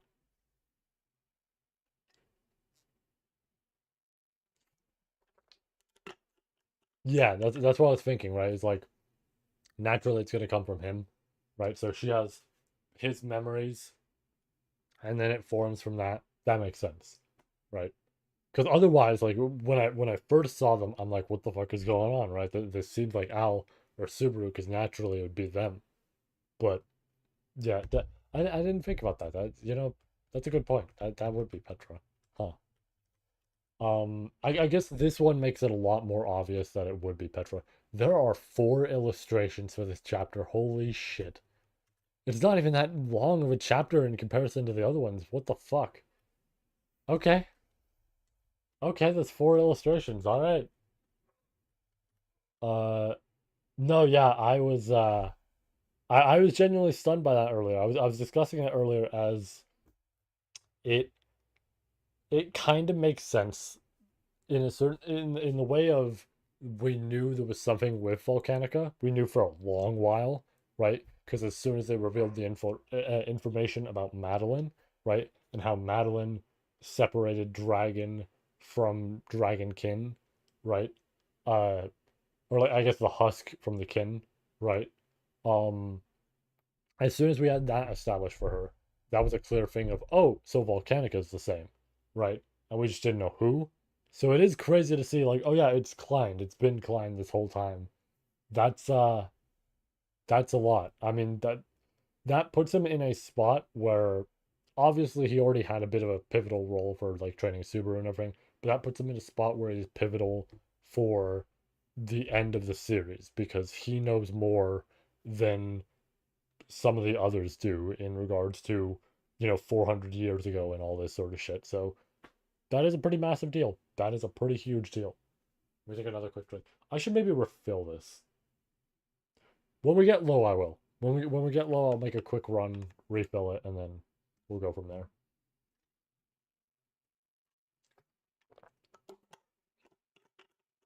Right, but so we know based on intro art and everything and some of the text I'm seeing that this is going to be about Roy. So I'm curious about this whole thing because it didn't work. And that's odd, right? Again, there's two avenues I'm thinking of right now. Is either there was a plan that was demonstrated, or not demonstrated, but was practiced and then demonstrated in the previous chapter, right? Or like to counteract Roy in some way, or Ram has a title of sorts, like might have been given a last name because this is something to point out. This is something to point out that's odd about some of the ReZero characters in particular. Um, Amelia makes sense. We need to learn more about her and her family to actually get a last name, from her essentially. Beatrice, she's a spirit. She doesn't need a last name, right? She could have one just because, but like she's a spirit. She doesn't necessarily outright need one, right? But Rem and Ram are interesting because they are, I'm gonna say outright born, right? Like they are not a spirit or anything like that. They are born of flesh and blood. Uh they had a family. We have seen their family. Their family has interacted with them, right? So all four of these things, and yet they don't have a last name. That's always the interesting thing to me. Now, again, there's the argument this could be a crackhead theory, of course, right? Just like I mentioned in the previous chapter, this could be a crackhead theory. Um, there's of course the whole thing with in that case, if there is some sort of last name sort of thing or whatever it may be, how does that play into the scenario? And because obviously there's Rem, right? And with Rem, as we went over with the previous chapter, it's kind of this thing of like there's a chance she doesn't have whatever Ram would have in that regard because but you know what the tough thing with that is I don't think that can be. I think my theory doesn't make sense and here's why. If that's the case, if we were to say that Ram has a last name or something like that and Rem doesn't, and that's based off their ranking or whatever it may be, or how well they've done in the village, all this, right? Uh, that could add up, but the place it doesn't add up with is Roy. Because Roy would know that then. Because Rem would know that. So if Rem would know that, Roy would know that. Unless that happens off screen in regard, not off screen, but like Rem doesn't even know, right? Ooh, excuse me. So, hmm, I guess we'll see. But that's interesting to me. It's interesting to think about. Peculiar, inexplicable, strange oddity, whirling misgivings, apprehension, du- uh, dubity, dubity, dubity. Something's wrong, immense abnormality, error, mystifying accident, incorrect, irregularity, chaos, doubt, doubt, doubt, doubt, doubt, doubt, doubt, doubt, doubt, kindly die. Governed by such misgivings, Roy would not be overlooked by Ram after she knocked the wind out of his sails by some means. You know, I am realizing I didn't think about it in the previous chapter. Roy's gonna get fucking killed here. He is against a matchup that is not good for him. This person's gonna want him dead. Uh, her outstretched white fingers fired a jab into Roy's throat whilst he faced upward. His welling nausea and the oh, respiration. I was trying to figure out how the word is cut off, so I was like looking at both back and forth. Respiration intercepted. Ache and suffocation assaulted Roy's small frame. However, Ram's terrifying essence lay in the lack of charm of not slackening her hand here. Fula. The blade of wind generated in the space of her hand, seizing his windpipe. The honed sharpness arrested Roy's slim throat straight on, and with nowhere for him to run, Roy's throat was mercilessly slashed away from his body. This won't go. In that instant, the wind slash cleared through, and Roy's head spurted blood as though having burst open. However, reach Roy's life it would not, for he had reconstructed the carnivorous beast, Belial Hain Hainelga, uh, proprietor of sturdy skin, to whom not a single sword pierced from the thousand lunged into him by the garrison in order to seize the brutal criminal. Oh, is that the fucking big dude? I think I remember that because Arc 6 they kind of like jumped between the yeah, because I see the leaper down there, yeah, so that's the three of them. I remember that. I remember. Um, Ram dilated her eyes at the unforeseen outcome, and in that juncture, well, in that case, she's kind of familiar with fighting this. While she remained stanced to aim at his throat, Roy forced her along with him as he instantly shifted to the skies above the battlefield. 'Twas the power of warp movement belonging to the leaper, Dorkel. Go down. One certain day, having attained a supernatural power by connecting via Odlogna as though an abrupt, divine oracle, the Leaper became a destroyer of order, utilizing the power to assassinate a great number of influential individuals of power.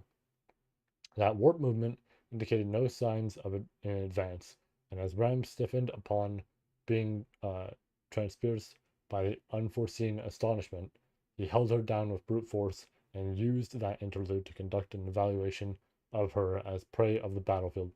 Elfula, we seriously? You know, I was saying, he might come back and he might not be a jobber anymore. I'm gonna be so for real. He's proven that he still is.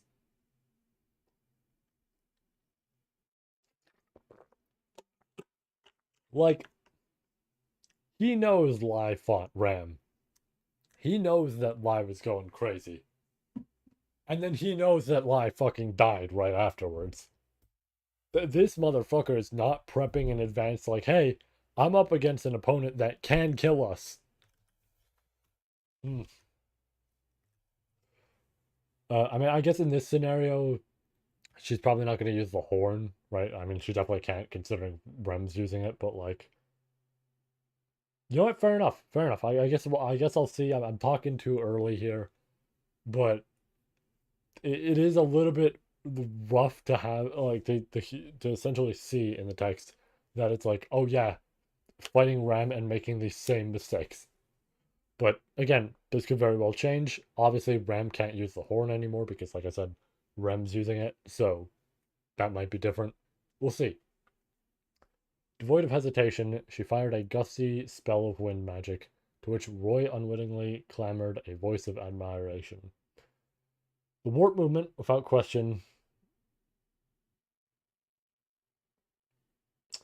Oh, that's true. Fair enough. Fair enough. Uh, or it must have been beyond Ram's anticipation, but she, in merely a moment, digested the shock of falling or of failing to slash Roy's throat, and the surprise from the warp movement, and instantaneously counterattacked. Such courage, such fortitude. You're doing it. That blade of wind had also failed to pierce through the carnivorous beast's sturdy skin, and yet he wished to extol that prompt judgment and, and mobility of action. Hence, infused with the sentiment to extol it, he returned the favor of a fist strike from the Fist King, Na- Neji Rockhard. Uh, I'm now realizing he really gave like such a almost like Ace Attorney last name to that dude. All right. The hit from the Fist King, who smashed the heads of all kinds of warriors on the Gladiator Island, upon being inundated by it, Rem's slender body would be turned into a pulpy squash. Vanished. Did you lose sight of Ram? What a useless pair of eyes you have. With that unpredicted voice, the supposedly vanished Ram's presence had emerged behind him. Roy reflexively hurled a blow of the Fist King without looking, but the attack missed. As if magic, her presence had shifted to his overhead, showering him with an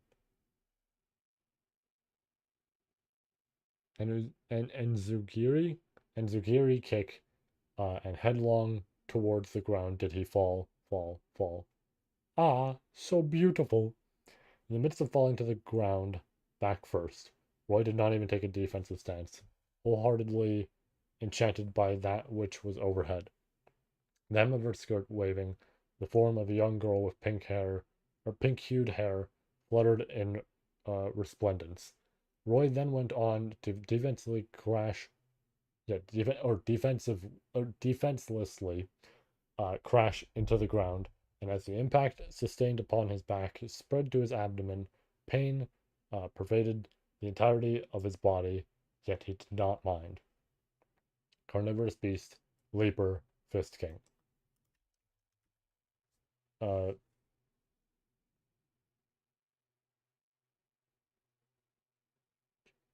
I was gonna say supernatural, but that is not what it is. That uh, individuals who had surfaced to the top even amongst all that gluttony had eaten, but Ram's might, technique, and clarity of heart had splendidly disposed of them, inducing Roy, inducing Roy to feel deeply moved with emotion and sincerity and without plot. Here, Roy had to also show something good from his side. With this notion, he swung his legs and stood up, bent his knees, and amassed power in them to pounce at Ram. After all, unless all strength, all capacity, all of everything is totally invested to offer up as hospitality, it can't be called love, can it now? That way of thinking. It's identical to something I've heard somewhere, and I really hate it. However, faster than Roy could leap to return to the skies, ferocious, outraged voice rushed on from the side. The roar was accompanied by a sharp, beastly claws and an explosive charge. Curved horns and an enormous build that, yeah, it's going to be. Oh, wait, hold on. That commanded eyes upward, frame supported by limbs that seemed slender, reflexively racing on the ground, with a being called the jet black king of the forest, synonymous for ferocity and atrociousness. Ooh, yeah, guilty law. Yeah, I was gonna say it's gonna be melee. Ooh,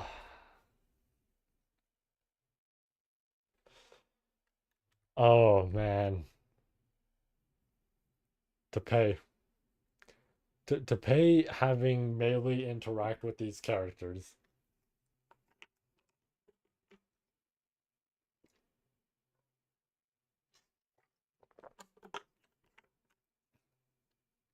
Man, he's teasing it. He's teasing.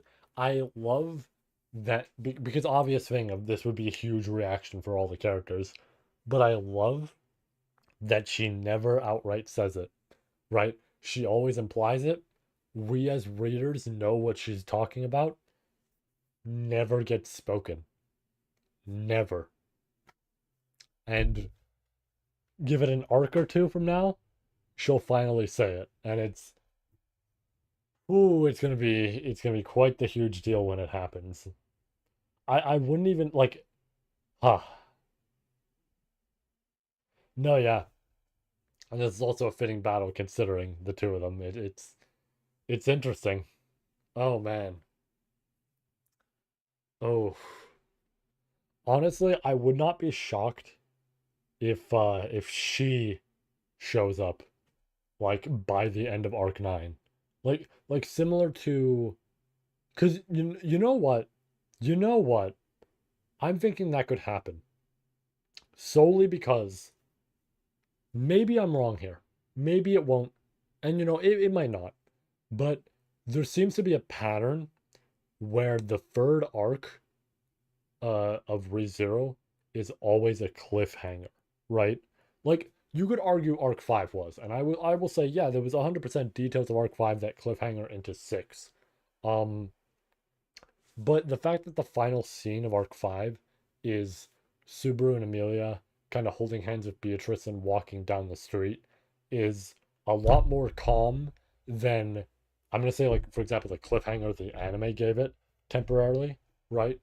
Um so the third arc of ReZero, like in thirds, I mean, uh, always usually has a cliffhanger sort of thing. Uh, the actual original third arc, right, has the whole thing with gluttony and greed, right?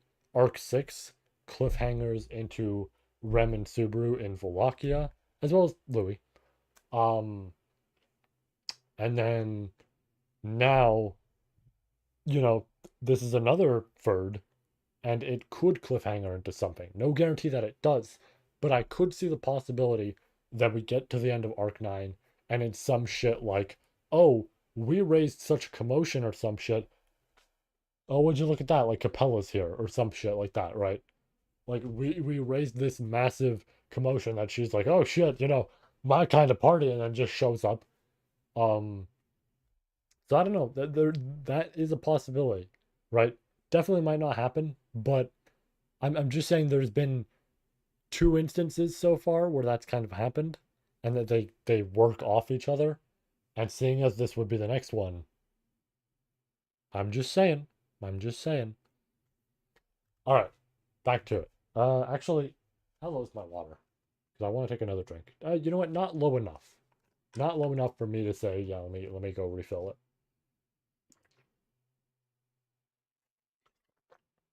When we get to the last like inch, I'll probably go, oops, sorry about that.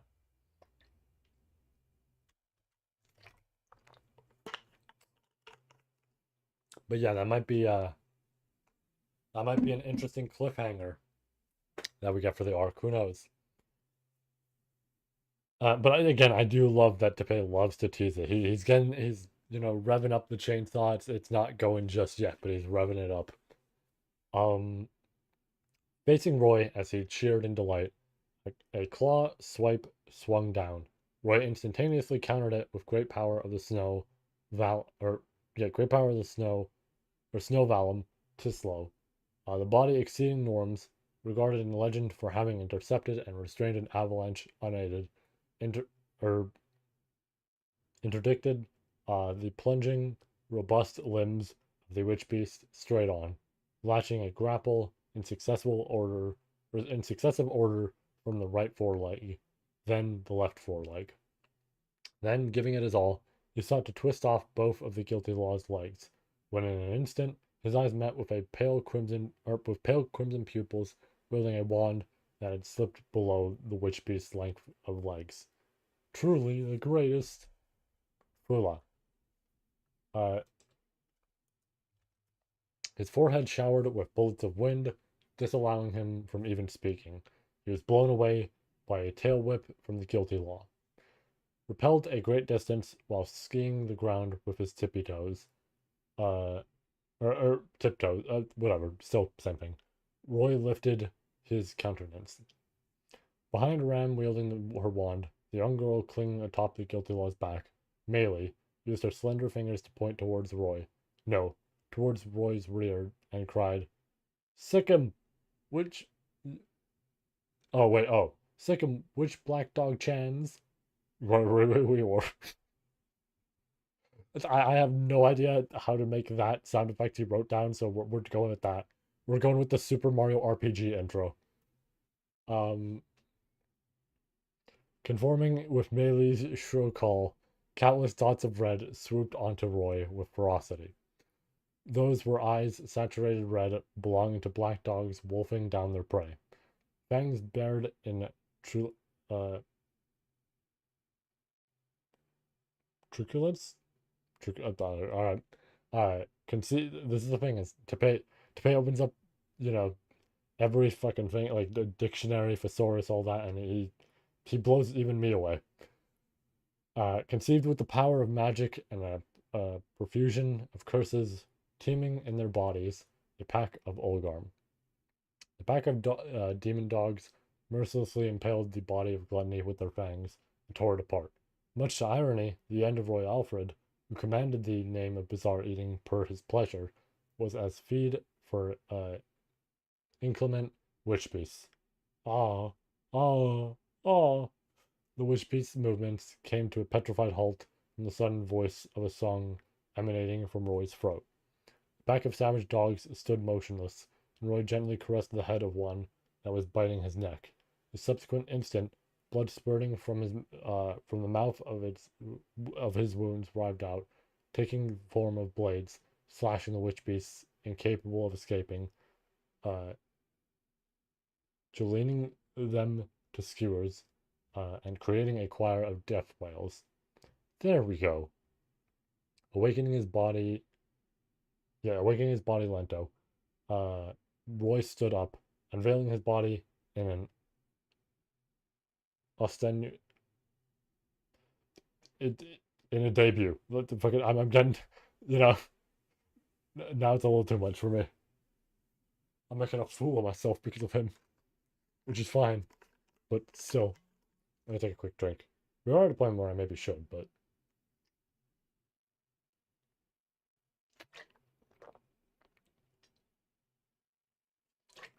said it before, say it again.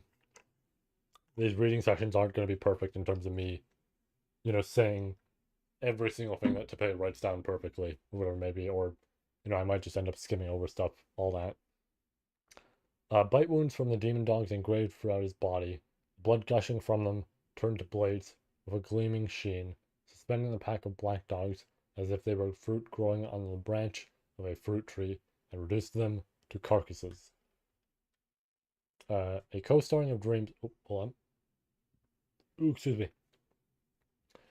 A co-starring of Dreams between the curse ballad of the Blight Love troubadour,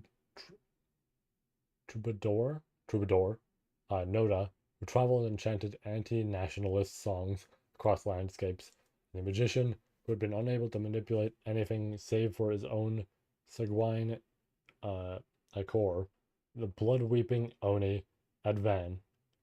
Furthermore, he materialized the magic technique, the Lord of Phantasmal Rainbows,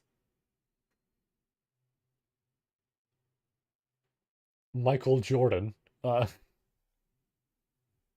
who had plotted to overthrow the Holy Kingdom by utilizing the residual mana from the remains of the perished witch beasts, with the carcasses serving as the chrysalis. Butterflies hued in a spectrum of rainbow emerged and started to flutter about as they danced in Roy's perimeter. It kind of makes me wonder. I occasionally use some very like absurdly unique names. I I wonder how this is what it feels like for people who read my shit, right? It's just like, oh, they see the names I write in there and they're like, what the fuck is that, right? Like, we're me with this, so I'm just like, I don't know how to say that. Uh, no, yeah, I mean, okay, hold on.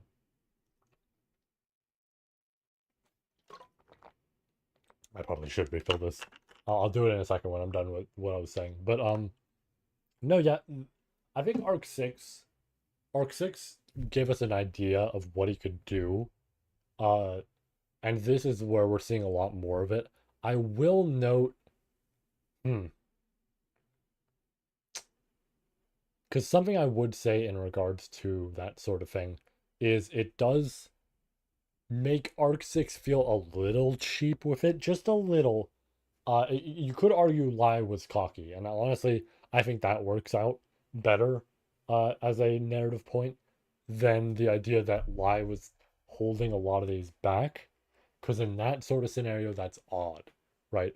In that sort of scenario, it's a little odd not to use everything in their arsenal, right? If they have so much. Now, obviously, you know, again, there's something to be said about Lie's uh attitude towards that fight, whatever, like whatever it may be, because also he was taking on the personality and build and all this of Rem. So there's a fair point to make in that regard.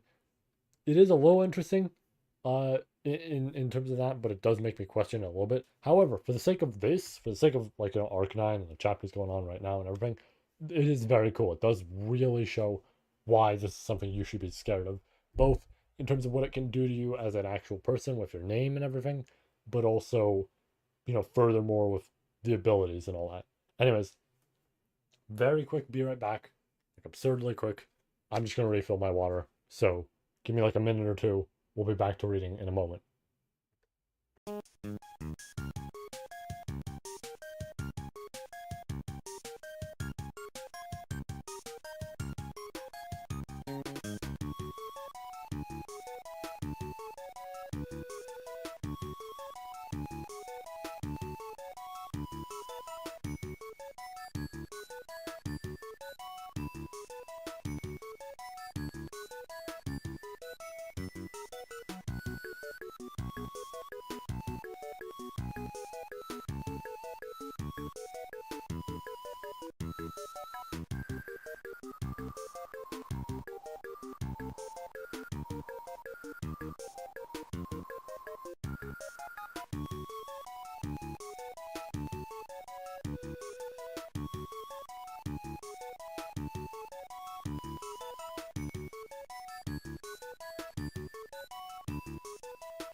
There was a creature on my way to get water.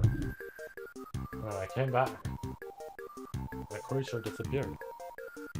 I don't know where he went. I'm honestly kind of confused at where he went. I guess he could have followed me, but not sure.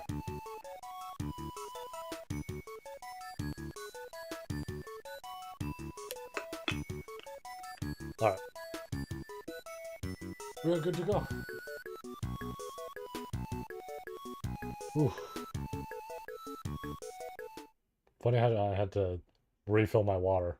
Yet now I'm just feeling like, whew, like, you know, a little bit of a break from it.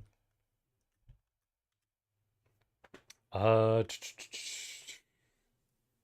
Butterflies are enclosing as many as the number of corpses flighted, fluttered, and flittered, or flitted, fluttered, and whatever. Ta-da! Snowvalum, Blight Love, Troubadour, Blood Weeping Oni, Lord of Phantasmal Rainbows, raising an innumerable count of prismatic butterflies to serve him. Roy pigmented the stage with spotlight, laden with token commendation towards Ram and the others who had attended to him truly, truly sweet and luscious hospitality. However, Ram and Melee uh,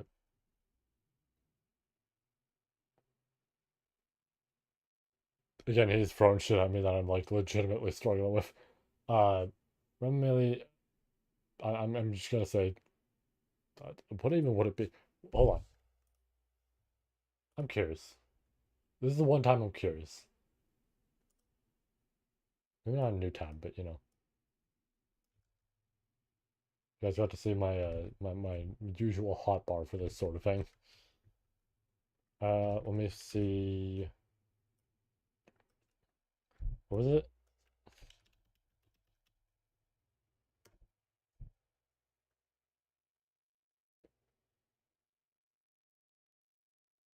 Oh, it's just rigid. Okay, my brain didn't. Okay, it's yeah, it's a past tense of rigid. Okay, I don't know why I didn't clue in on that, considering that. So rigidified. Okay, that makes a lot more sense. Okay, rigidified their gazes and bearings, laying bare their animosity. That's a little embarrassing now that I couldn't think of that. Fuck.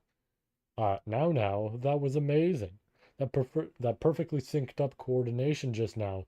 It's tantalizing. When did the two of you become such close pals? Indeed, you must have gotten closer in the time of the journey for the Sand Sea that we don't know of, correct? Both Ram-san and Meili-san. How mean and sneaky of you. Kindly stop trying to calmly initiate a conversation with that blood-stained form that is painful to even look at. Exchanging words with a deviant has Ram's small songbird heart close to bursting with anxiety. A songbird's heart? Ah, to proclaim it yourself actually makes it pretty respectable, you know. What kind of preliminary preparation of ingredients will fan the flames next? The excitement doesn't stop. Clapping his hands in applause, Roy swiftly. Oh, wait, let me bring it back up. There we go. Uh, why did it remove? Maybe not remove, but it didn't. My YouTube chat didn't keep note of something, and I don't know why. Clapping his hands in applause, retracted sanguine blades into his body. Whilst the carcasses of the witch beasts fell to thuds, Roy, or coagulated the blood of his bite wounds, rapidly ceasing his bleeding as he exhaled a breath entranced. Ooh, excuse me.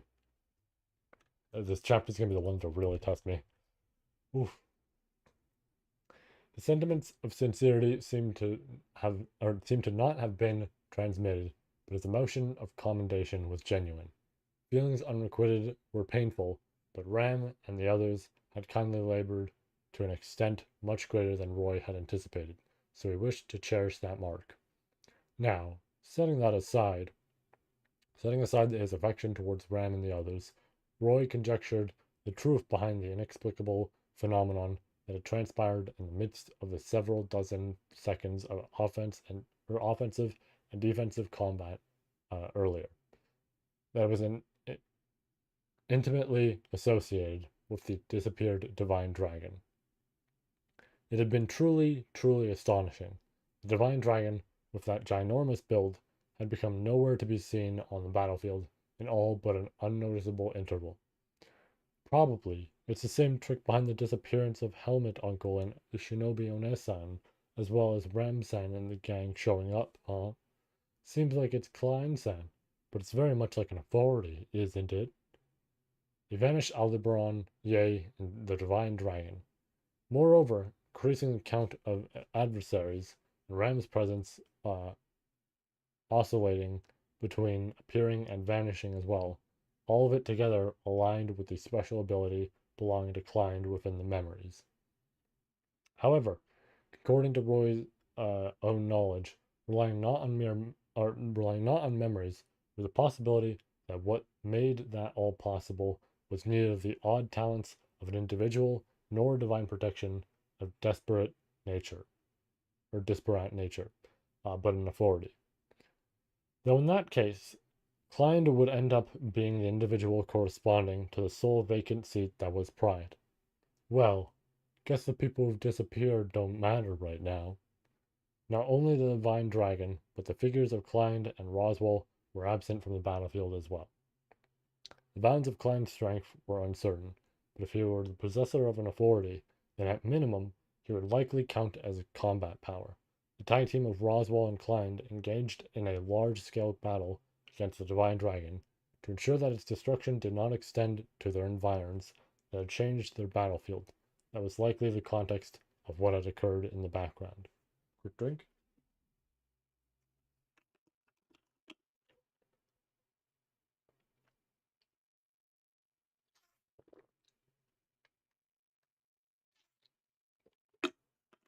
We still ain't even at the second illustration yet.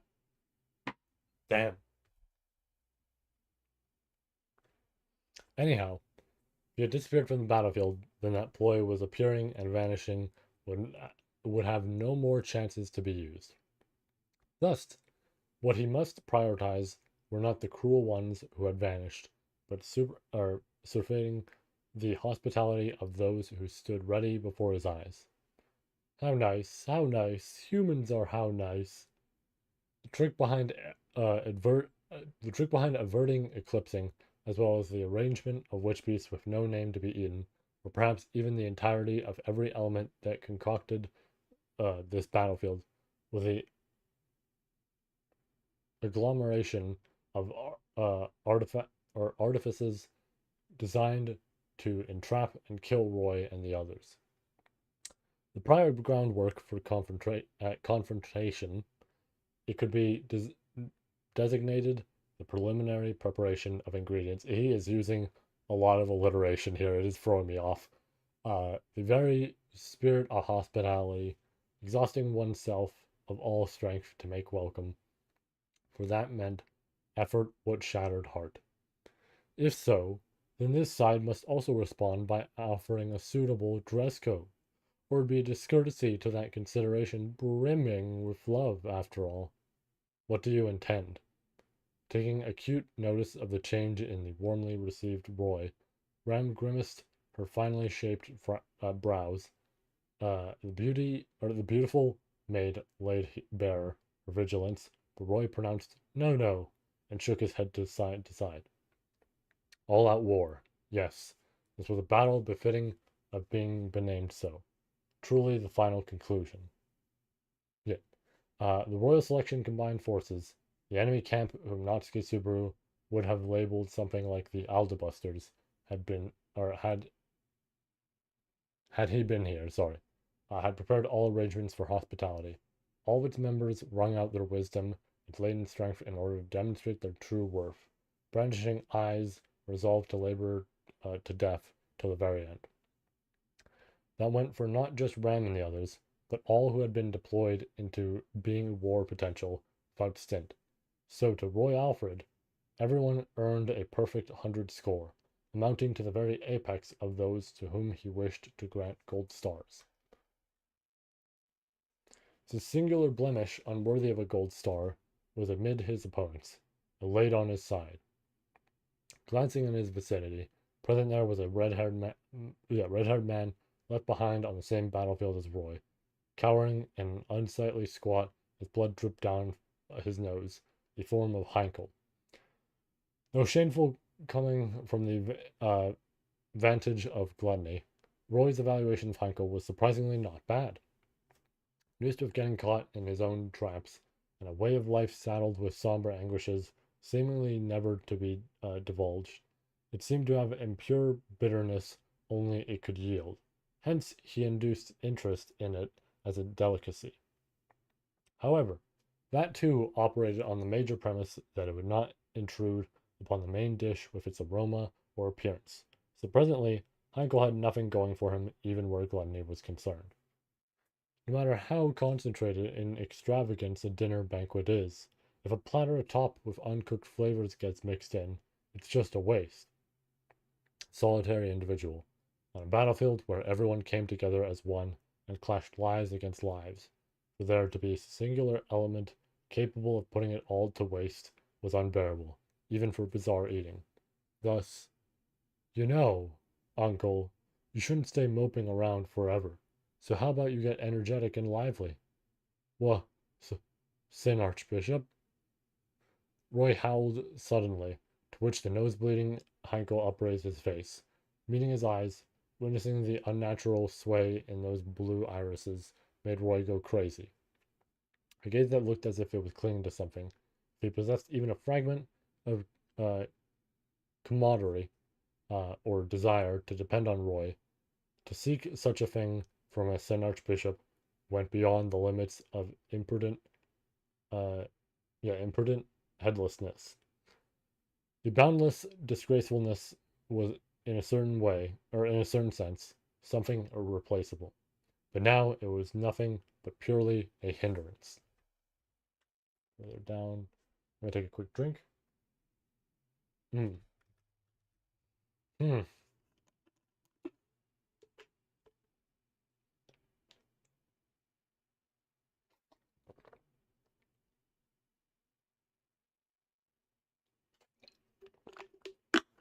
Alrighty, back to it.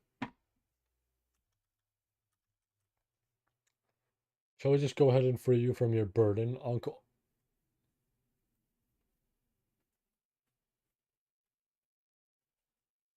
Oh, Roy, Roy,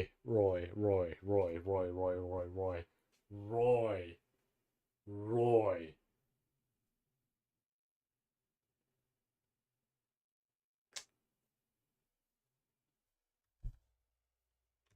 This could mean one of two things. There is a good result for Heinkel and a bad result. Um, to me, I'm not looking ahead. I have my stream open. To me, the thing that makes most sense is the bad outcome.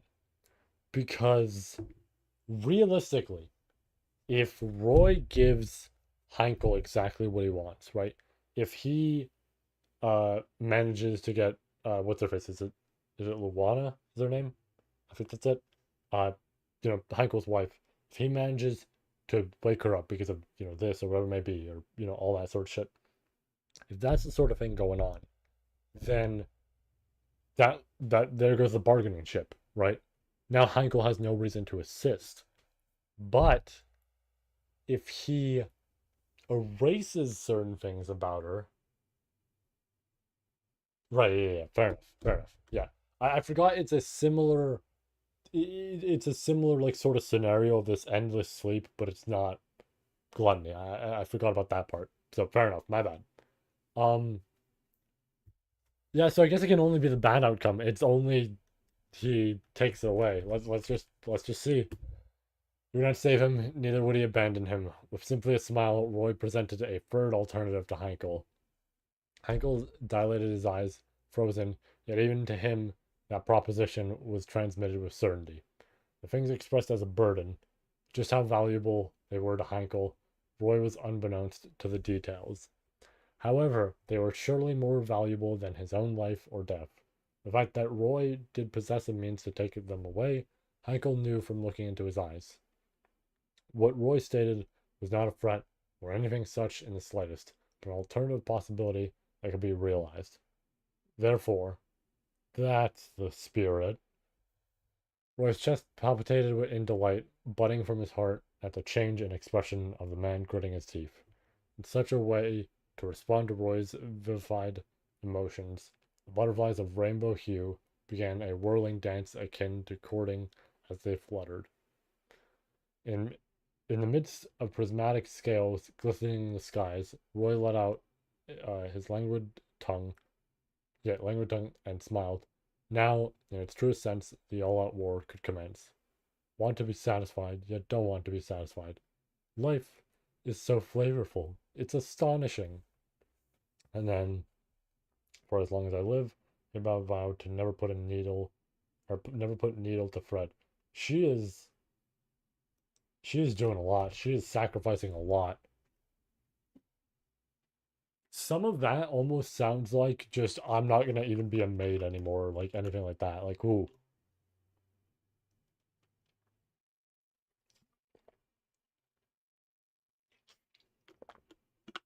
oh boy.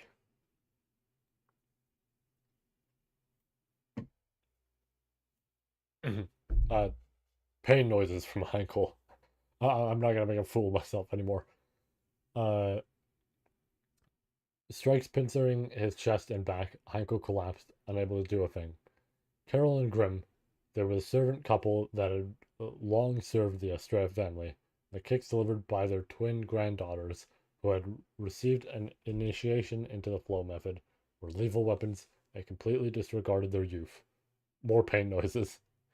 Ever since the curtain had fallen on the war in the Wallachian Empire, he had hardly been able to eat a sufficient amount. As gastric juices were wrung from his empty stomach, Heinkel pathetically fell to his knees. As Flaming Grasses coldly looked down on Heinkel, his cheeks contorted in self-scorn. We're not even at the second illustration yet. Holy shit. Despite appearances, let me just make sure. Hold on. Just want to be sure everything's all good here. Okay, yeah. Oh, hold on. 1 second. Ooh, excuse me. Okay. As Flaming Grasses coldly looked down on Heinkel, his cheeks contorted in self-scorn. And despite appearances, Heinkel was still the present head of the Estrella family. Faced with Heinkel in such a state, the daughters of household Remendez were supposed to have pledged their loyalty to him. But oh, what an irrelevant look they held in their eyes. Our fealty is devoted to the young master. Esteemed family head, you deeply stabbed the honorable predecessor. At the sharpness of the twins' replies, Heinkel fell silent without uttering even a single bitter remark. Each gave undeniable, valid arguments and provided far more than enough persuasive reasons for why the girls despised Heinkel and regarded him with hostility. The former was something that they had always tormented Heinkel, and the latter was an offense that he had ended up causing him new suffering, applying pressure to his entire body like a stone weight. Even so, I can't die. Further down, a little bit more up. Oh boy. Um, The voice dissipating through his molars could be interpreted in two ways. The first was that he could not afford to die, even when cornered to such an extent. The second was that even after being cornered to such an extent, he was unable to die.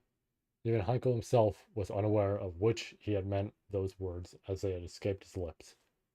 Goof. As Heinkel stood upon such an unstable foundation, the twins showed him no mercy, no hesitation. Circulating the flow method through their bodies, the arms and legs of the girls had become as strong as steel, and so receiving a flurry of their strikes was akin to being out under a downpour of rain of iron.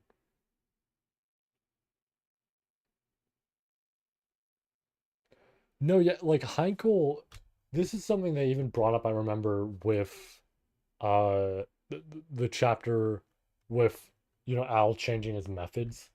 Um was Heinkel is like weirdly just durable to such an extreme degree, and it probably is like the dragon's blood and all that sort of shit in some fashion, because like it's so strange in that regard of the fact that he's, arc 8 or 7, technically both, uh he gets smacked by this like massive, essentially steel golem. He's all right. He got flung through the air. He's all right. And then this is happening to him, where these two are beating the fuck out of him, and he is just fine, right? He had to deal with Priscilla the whole last time. He was just fine, right? And like Priscilla's knocked him out before and everything, and it's just like, what is this dude made of, right? Like, hold on, let me take a drink.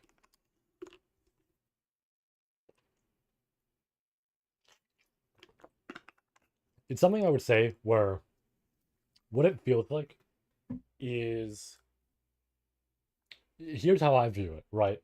Uh, at least how I, kind of usually see with stories and stuff like that, and especially like even for my own, right? But like just in general, usually when there is I'm gonna say a character that is a sword, right? So we're gonna say, um, Wilhelm, honestly, even Teresia, uh, Reinhard, all these sort of characters, they are very much this, you know, offensive character, right? They do a lot that is very strong and this very, capable of taking out a foe. But Heinkel is the opposite side of how I usually see with characters, where there's your, essentially your shield character. Here's a character who is just the biggest, most durable motherfucker ever. I mean, we're talking about like Flam and Grasses here. Literally, their grandfather essentially is that, trait, right? There's Wilhelm, who was, the sword of that sort of, duo between them in a certain sense. And then there was Grim, who was like this kind of, literal shield motherfucker, but like completely defensive. And he allows for this, I'm gonna say durability for his team, where, Wilhelm can go in and deal with the foe, right? And while that's happening, there's this cooperation between them. So it's an interesting thing where it feels like in this family tree, you have Wilhelm and Theresia both could be considered this sort of sword character, but Heinkel isn't, the usual sword thing like his son is, or like his parents are. He's this shield character. He's this character who legitimately could be strong for, you know, like helping out his allies or whatever it may be. Like in an ideal scenario, right? If this whole thing wasn't going on, if Luana was fine, all that, I think it would be this sort of thing where, seeing as he's the, this captain essentially, right? He's this family head, all this. If they were all going on missions and he was joining them, he could be this sort of character who, who is holding shit down for the team, you know, extra durable, all this, fucking gets into a fist fight with somebody, maybe, right? And then here comes all these other characters like Julius and Reinhard, and they can take out what they need to, right? It's like, it'd be interesting in that sort of scenario. It'd be interesting to think about. And we might even reach that. We might even reach that. We just have to see where they go with his character, right? So, it's possible.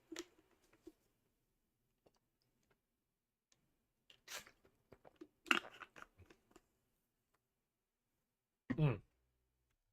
All right. I think we did the above and below, and maybe not. Above and below, left and right, ahead and behind, met with the incessant onslaught, Flam and Grasses' perfectly coordinated opposition. That's where we are, right? Yeah, that's exactly where we are. Shit, I got it perfectly. Uh, Heiko protected his vital points with his sword and could not do anything save for keeping up the defensive as he was showered with blows. The flow method, come to think of it, Heiko had failed to properly master that too.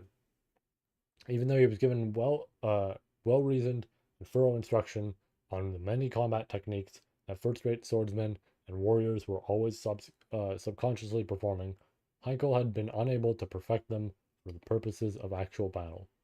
Were Flam and Grassus really still just 12-year-olds? Even though he had spent more than twice their age and time, Heinkel's flow method was nowhere near the level of these two girls. Heinkel resigned himself to it being a matter of natural talent. Would the 100 things that anguished him perhaps decrease by one? Fucking shit. Swinging his sword in a show of force, the twins, coordinating through a mere exchange of gazes, swiftly evaded it. His uh, his imprecise swordsmanship accurately read. He was struck in all the weak points on his elbows, sides, and neck. Put it down. His bones creaked, and the mouth that had only coughed up gastric juices until now flowed with droplets of blood. As soon as he unintentionally looked downwards, twins executed a somersault, as if they had been waiting for him, their kicks launching right up into his mug. Ugh. Sent reeling, Heinkel toppled backwards, the back of his head slamming onto the ground. With his vision flickering and a distant ringing in his ears, Heinkel forcibly restored his consciousness from its momentary, from its momentarily befuddled state, and hastening to rise to his feet, he readied his sword as he glared to the floor. Before him, the twins stuck the landing of their somersault next to each other. That was weird. And gently brushing the hem of their clothes as they looked up. As their gazes crossed, Heinkel detected a faint hue of bewilderment from the pair. Likely, the cause of the sisters' confusion was the fact that Heinkel was still standing. In a matter of a dozen seconds, Heinkel had been thoroughly beaten up. His clothes were covered in mud, and his unkempt face was lavishly soiled by a dripping nosebleed. I'm getting rough right now. However, Heinkel had not been defeated. Consciousness unceasing, his eyes remained opened. Based on their reactions, this was unbelievable to Flaming Grassus. Ha! Ha! But alas, the endurance that astonished those twins was of no pride to him whatsoever. The tip of his sword was shaking as he pointed at the twins. Heinkel's bluff was obvious to the eyes of all. His defeat was already all but decided. Nay, it had not even amounted to a battle in the first place, since it was not a battle. There was no such victor to be decided. They were not on the stage of vying for victory. Even so, he could not afford to be defeated here. He had no choice but to endure. There we go. Were he to be taken down here, then for what reason had he even come all this way? For what reason had he stabbed his father, Wilhelm van Astrea? He would lose sight of the answer. But if he managed to pull through, then by the skin of his neck there would still be a glimmer of hope. The light at the end of the tunnel would surely be visible. Aldebaran, or the Divine Dragon, or even in the worst case scenario, even the Sin Archbishop would be fine. If someone would just wrench open the tide of this battle, then Hankel's hopes, it happened then. You know, Uncle, you shouldn't stay mopping around forever. So how about you get energetic and lively? Or moping. I don't know why I changed that. Um, Suddenly a voice seemed to rend the battlefield, causing Heinkel to raise his face in surprise. He consciously realized it for the first time. The large figure of the Divine Dragon was nowhere to be found on the battlefield. On the battlefield, where not only Aldebaran and Ye had disappeared, but the Divine Dragon too. The only ones remaining here were Heinkel and, well, Sin Archbishop. Also confronting an enemy of his own, the only other left here was Roy Alfred. Wondering when the situation had become like this, Heinkel felt disappointment in his profound inability to heed his surroundings and attempted to summarize the intentions of Roy, who had called out to him. Something like cooperating with a Sen Archbishop. Honestly, even he thought it to be deranged. But it seemed like in the Wallachian Empire, Natsuke Subaru, the Knight of Amelia, had seized control over gluttony. Thinking about it like that, he forcibly swallowed his intense feelings of reluctance. They had already gone out of their way to free him from the prison tower. Even a Sin Archbishop would surely not die. Even if they were despicable, if their objectives aligned, then there would be room for them to join hands. Shall we go ahead and free you from your burden, uncle? However, the words that followed were ones that directly betrayed Heinkel's hopes. Neither was it a proposal of, nor was it a request for aid, merely a terribly inappropriate, selfish remark. I'm gonna take a quick drink before I read this massive bit.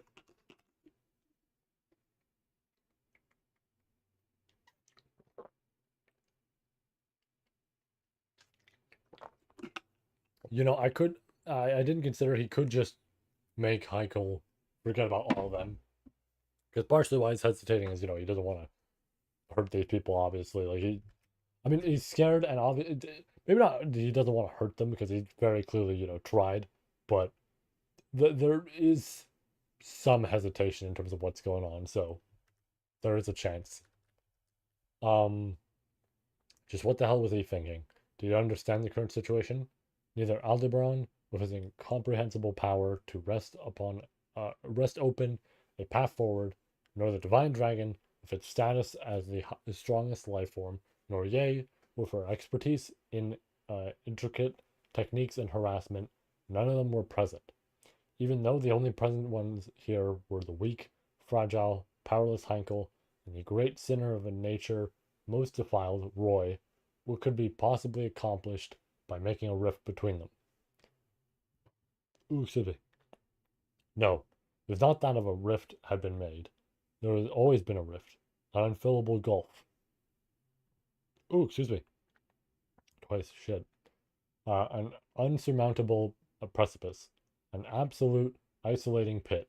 He had only now just clearly understood that such things did indeed exist, and knowing that, what would come of it? What would come of the things this guy was saying?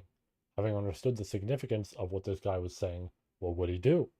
Bring Heinkel from this burden? This burden that was already so firmly infused into Heinkel's soul? Such a thing would never be allowed of him, and he would never allow it. That's the spirit. That voice of delight, stemming from the depths of Roy's heart, reached not the ears of Heinkel. Confronting Heinkel as he rose, swaying side to side like a revenant, flaming grasses tensed their cheeks and exchanged wordless glances. They nodded to each other, and then, esteemed family head, prepare yourself. I will hit you with everything I have. Perhaps seeing it as their perfunctory strikes having backfired, it was evident that the twins' resolve was being sharpened. In accordance with their declaration, a blow utilizing all of their bodies' might, was likely imminent. After he, after he conjectured so, flaming grasses kicked off the ground, speeding directly towards Heinkel. No, not directly. Rhea!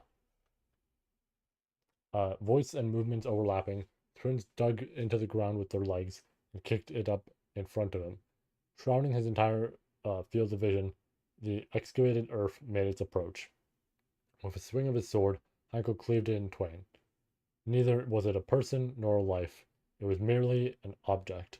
Heinkel would not think twice about cutting it down. See, there we go. There's the proof. However, beyond the bisected earth, the sight cleaved open was bereft of the figures of Flam and Grassus. Instead, the twins pincered Heinkel from left and right, and with the greatest amount of acceleration thus far, mercilessly thrust into both Heinkel's flanks. Go! Without exaggeration, there had been enough might to bury the fists of the twins up to the wrists into Heinkel. Shattering Heinkel's ribs, the blows landed a direct strike on the organs contained within. As copious amounts of blood spurted from his mouth with tremendous force, Heinkel was on the verge of fainting. But faint he did not. He held his ground. He held his ground, and not only that, gritting his teeth. Yeah, okay, I wanted to make sure they did repeat that. Gritting his teeth and swiveling his body, he seized the arms of the sisters that had thrusted into him. Ah, this is bad. At the pain of their wrists being tightly squeezed, Flam and Grassus grimaced. Then the two of them used their arms to. I'm potentially catching on to something, but we'll see. Their arms opposite the ones that Heinkel had seized, as well as their free legs, to barrage Heinkel with attacks, striking him like a tempest of steel. But Heinkel did not release their arms. It was not something he had desired. Even so, The one and only thing in which Heinkel assuredly surpassed most other people was this towering sturdiness, and the best way to make use of it was probably this.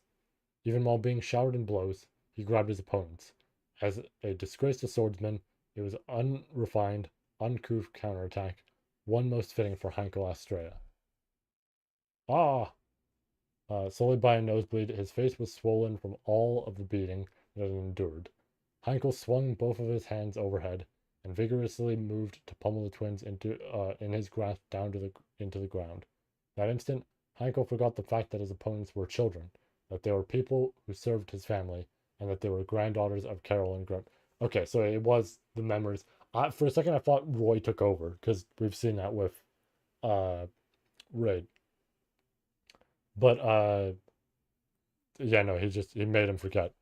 Whom he had known ever since his own birth. No, it was not that he had forgotten. He merely shut his eyes to it. Oh, never mind. Okay, he actually did just do it without memory. Like, I need to just read.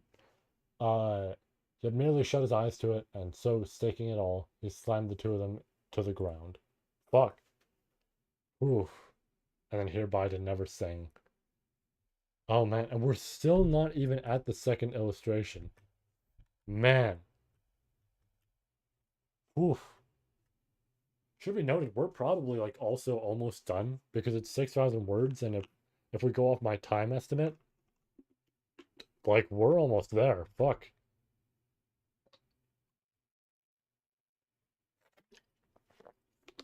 Oh,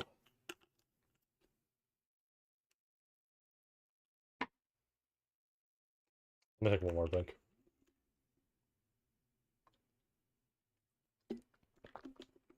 All right, let's presumably let's wrap this up because I mean surely we're almost at the end. I don't know. At this point, I don't know. Should be, I think, right? It's like it's 8:38 for me. It's like it should be close to the end given the whole time thing I mentioned, but we'll see.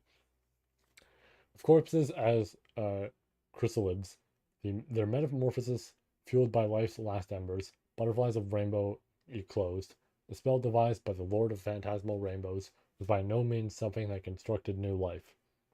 These butterflies had merely been shaped in such a form, and contrary to being a construction of life, their essence was that of death made manifest. This was also Nisama's trump card, wasn't it? Magic of Rainbow Spectra. Amidst the devoured memories, a throbbing sensation arose as he delightfully recollected a sword clad in a rainbow aurora. Oh shit, yeah. Mm. Fundamentally, the special technique deployed by the finest of knights was of the same ilk as the rainbow butterflies. That which the finest made manifest through his talents and the powers of his contracted spirits, the Lord of Phantasmal Rainbows conjured in exchange for the dried up dregs of life. Such was the entirety of the matter. But its might stands unchanged, you see. Butterflies of death that would entirely obliterate anything they made contact with. Roy's smile giving the cue. Around 20 of them surged towards Ram and Melee in unison. Faced with the oncoming threat, Ram and Melee instantly moved in perfect sync. Ramone-san, that is not how you are to address me. I get it, I got it, madam. Following a moderately serious exchange, Melee sat astride the guilty law, advanced. Then putting the back of the jet black witch beast, she prompted it to wield its mighty arms, forcing nearby trees to come crashing down.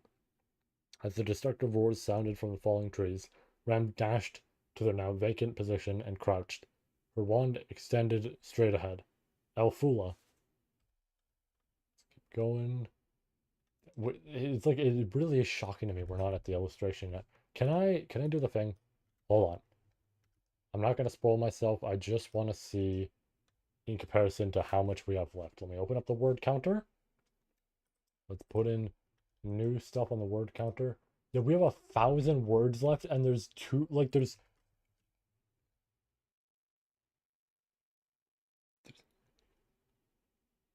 there's 1,000 words left. Are you kidding? What the fuck is gonna happen?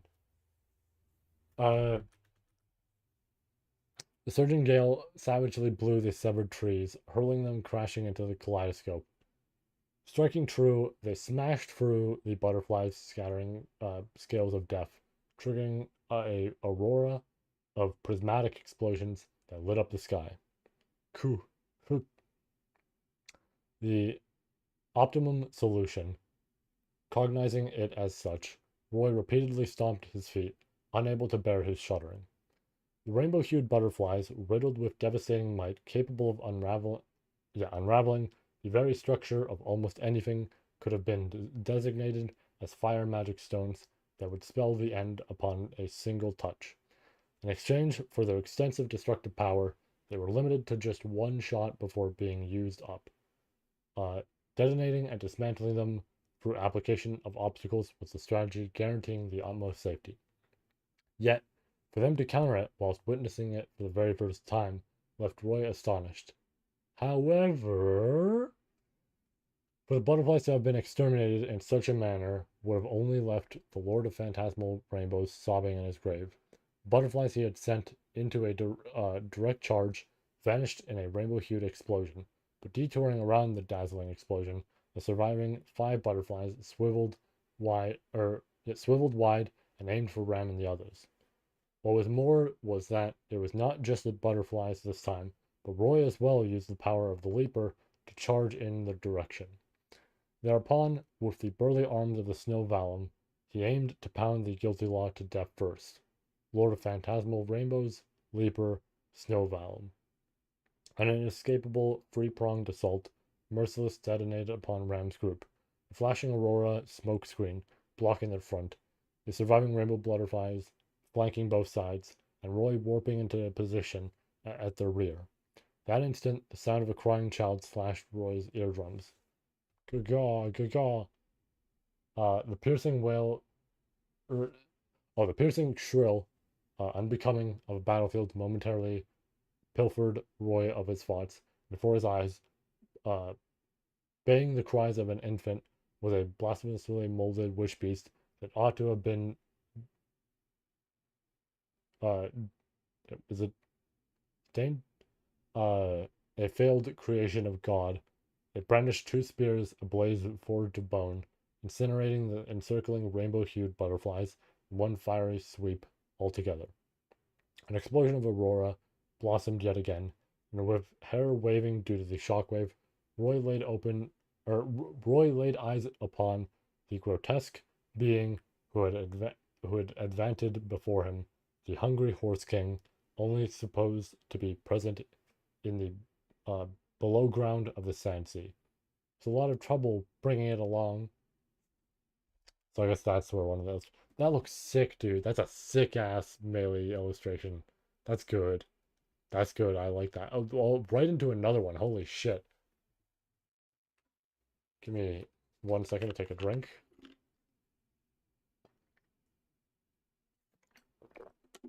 I haven't seen the next one yet. I just saw that there is a next one. Cranium constructed with an enormous horn and a torso akin to a human trunk, accorded with a gigantic mouth. Holding them up with an inordinately large build of a horse, far too distorted, sorry, and repellent to be called a chimera of human and horse. This hungry horse king had now become Melee's mount, having exchanged places with the guilty law. Roy's thoughts fragmented into disarray at that reality. A great conference of memories forged for an answer.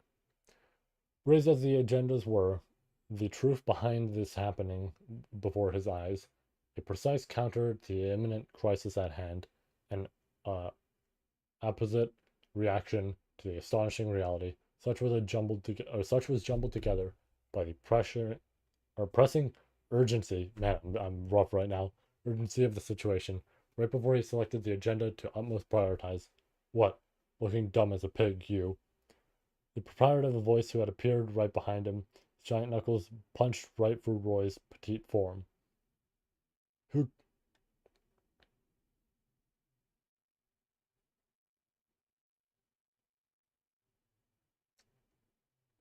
is that? I'm gonna keep reading and we're gonna see. Uh, hmm,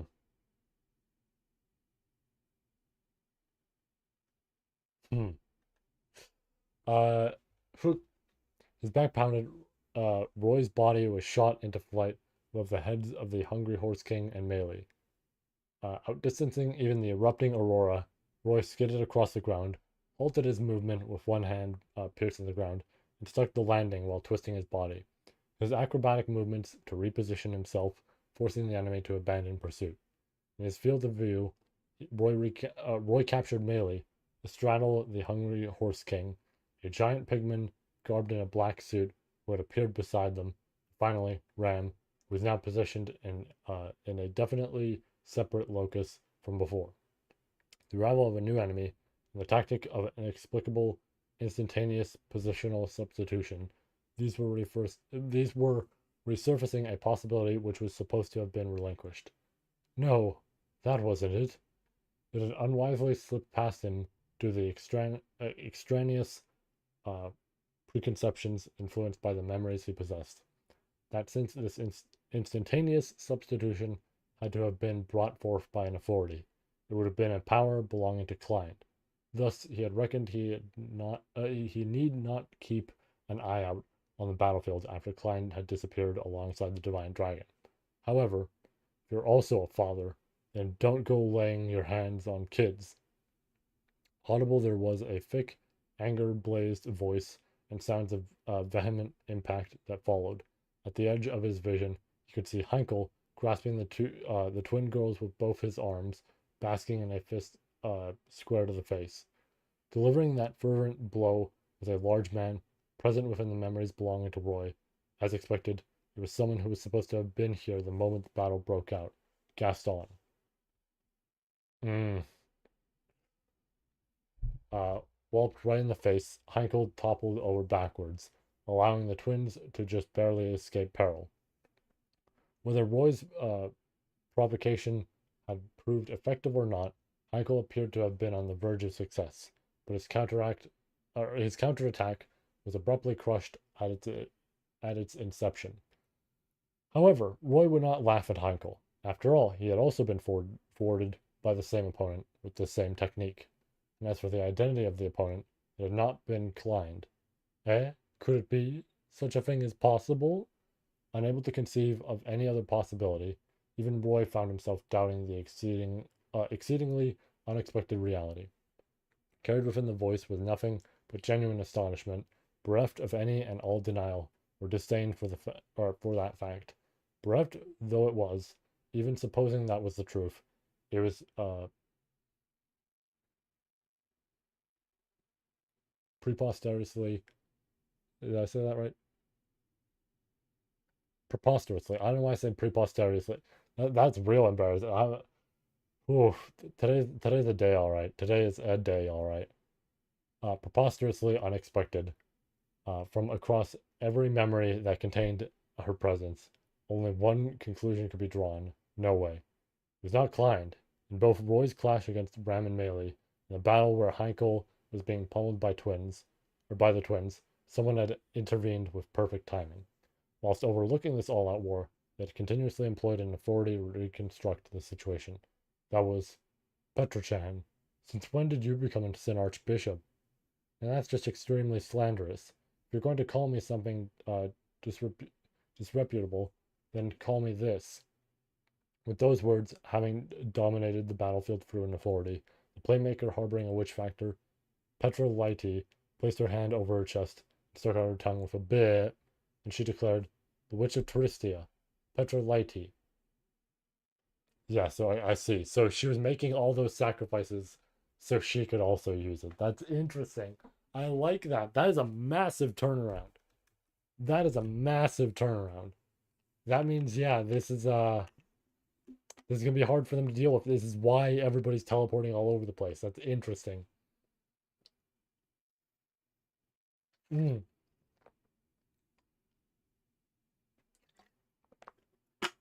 That was a good ass chapter. That was good. I like that. Apologies for my slightly incompetent reading sometimes, but ooh, that was good. fucking preposterously, and I say it like that. All right.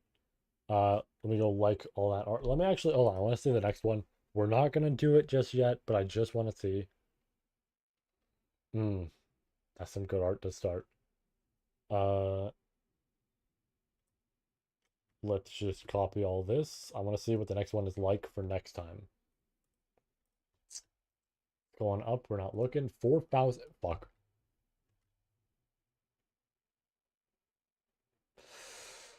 Ah,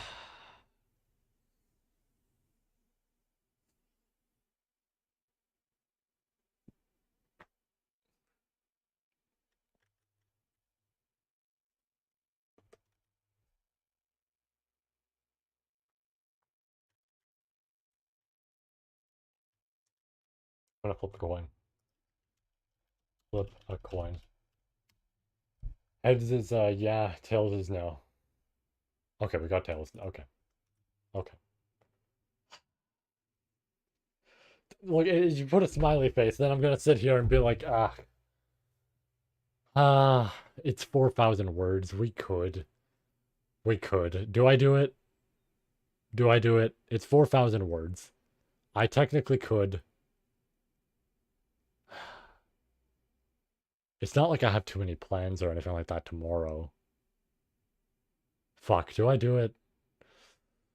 Ah, it's a short chapter. Son of a bitch. It is. Fuck. This is what I was worried about in a certain sense, is if it's a short chapter, I might just have to. Ah, do I do it? If I do it, I'm going on break, but uh it'll be a short break, of course, but because we're kind of getting a little late now. Um, I almost want to say how long is the one after that, but I don't want to check that because I something tells me if I see art, it might be risky. So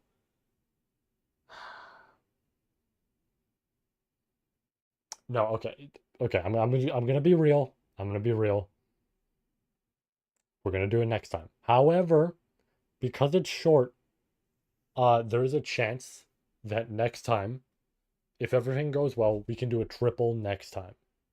I am open to that, right? No guarantee, but I'm open to it, right? This also makes it easy for next time. We're not going too long, just in case, right? Like, because this sort of thing. Because what I'm thinking about here is I don't mind going late with some of this, but because it's 4,000 words, I'm gonna say that's an extra 5 or 10 minutes than usual. Uh, that's close to an hour, right? I don't want to be here for a whole extra hour and then it's like 10 o'clock and it's like, okay, now it's 10 o'clock. I'm gonna eat and I'm already tired, right? So that's a little rough. So for the time being, we're gonna end off here, right? It's a little unfortunate. These were great chapters by all means, and I did want to get the triple in, but we'll try for that next time. All right, that's what I'm gonna say. Is it's a little late right now. If I started earlier, if we didn't have here, you know what? This is what I'll say. If we didn't have the technical difficulties, I absolutely would have said we'd do it, right? It's because we had the technical difficulties that kind of pushed us into 6 my time that made that a little rough, right? Because otherwise, right now would probably be like 8 o'clock, right? Or something like that. Um, so if we didn't have that issue, uh, I probably would have, right? I probably would have been like, oh yeah, it'll just be 9 o'clock. That's whatever. Um, because it's not, right? Like because we had those issues and everything, we're gonna end off here. Again, we'll try for a triple on Monday, like I mentioned. So that'll be, the ideal, and hopefully we have like a proper good time for that, so we can actually get that done, no problem, right? Especially because it's a Monday. It's like the fucking opening of the week for everybody. Um, so ideally we do that. But for now, we're gonna end off. Again, these were great. Let me actually make sure I go like all that art because I almost forgot. And I know not all of it will be available, and that's fine. I can like it when it is. But, oh, this is a GIF? Does it embed on the site and I didn't notice? No, it doesn't. Oh, this is a GIF. That's awesome. Damn. I like it. I like it. All right. Yeah, again, we're gonna try for a triple on Monday, which is good because if we do a triple, we're at 43. If we do a triple, we're at we go from 43 to 44 to 45. All of those are done, and then we have 46, 47, and 48 left. If I do one more triple, if I feel like doing one more triple, we're done, which is great. Otherwise, we do two chapters, then we have a singular one left. Depends on the length of all of that, but we'll see, right? Maybe we save 48 for like Friday, right? Just standalone. We'll see how it goes. Regardless, I'm gonna end off here. It is, about to turn to 9, like I mentioned and everything. So I'm gonna end off, get myself some food, get myself some proper sleep. And then yeah, so take care. Have yourselves a great night. Stay safe, and I will see you all, I guess, on Monday. I guess that's the most likely thing. It's probably on Monday. And if not, I don't know, Tuesday, something like that. If we do it Tuesday, I might do a triple on Thursday. Regardless, see ya.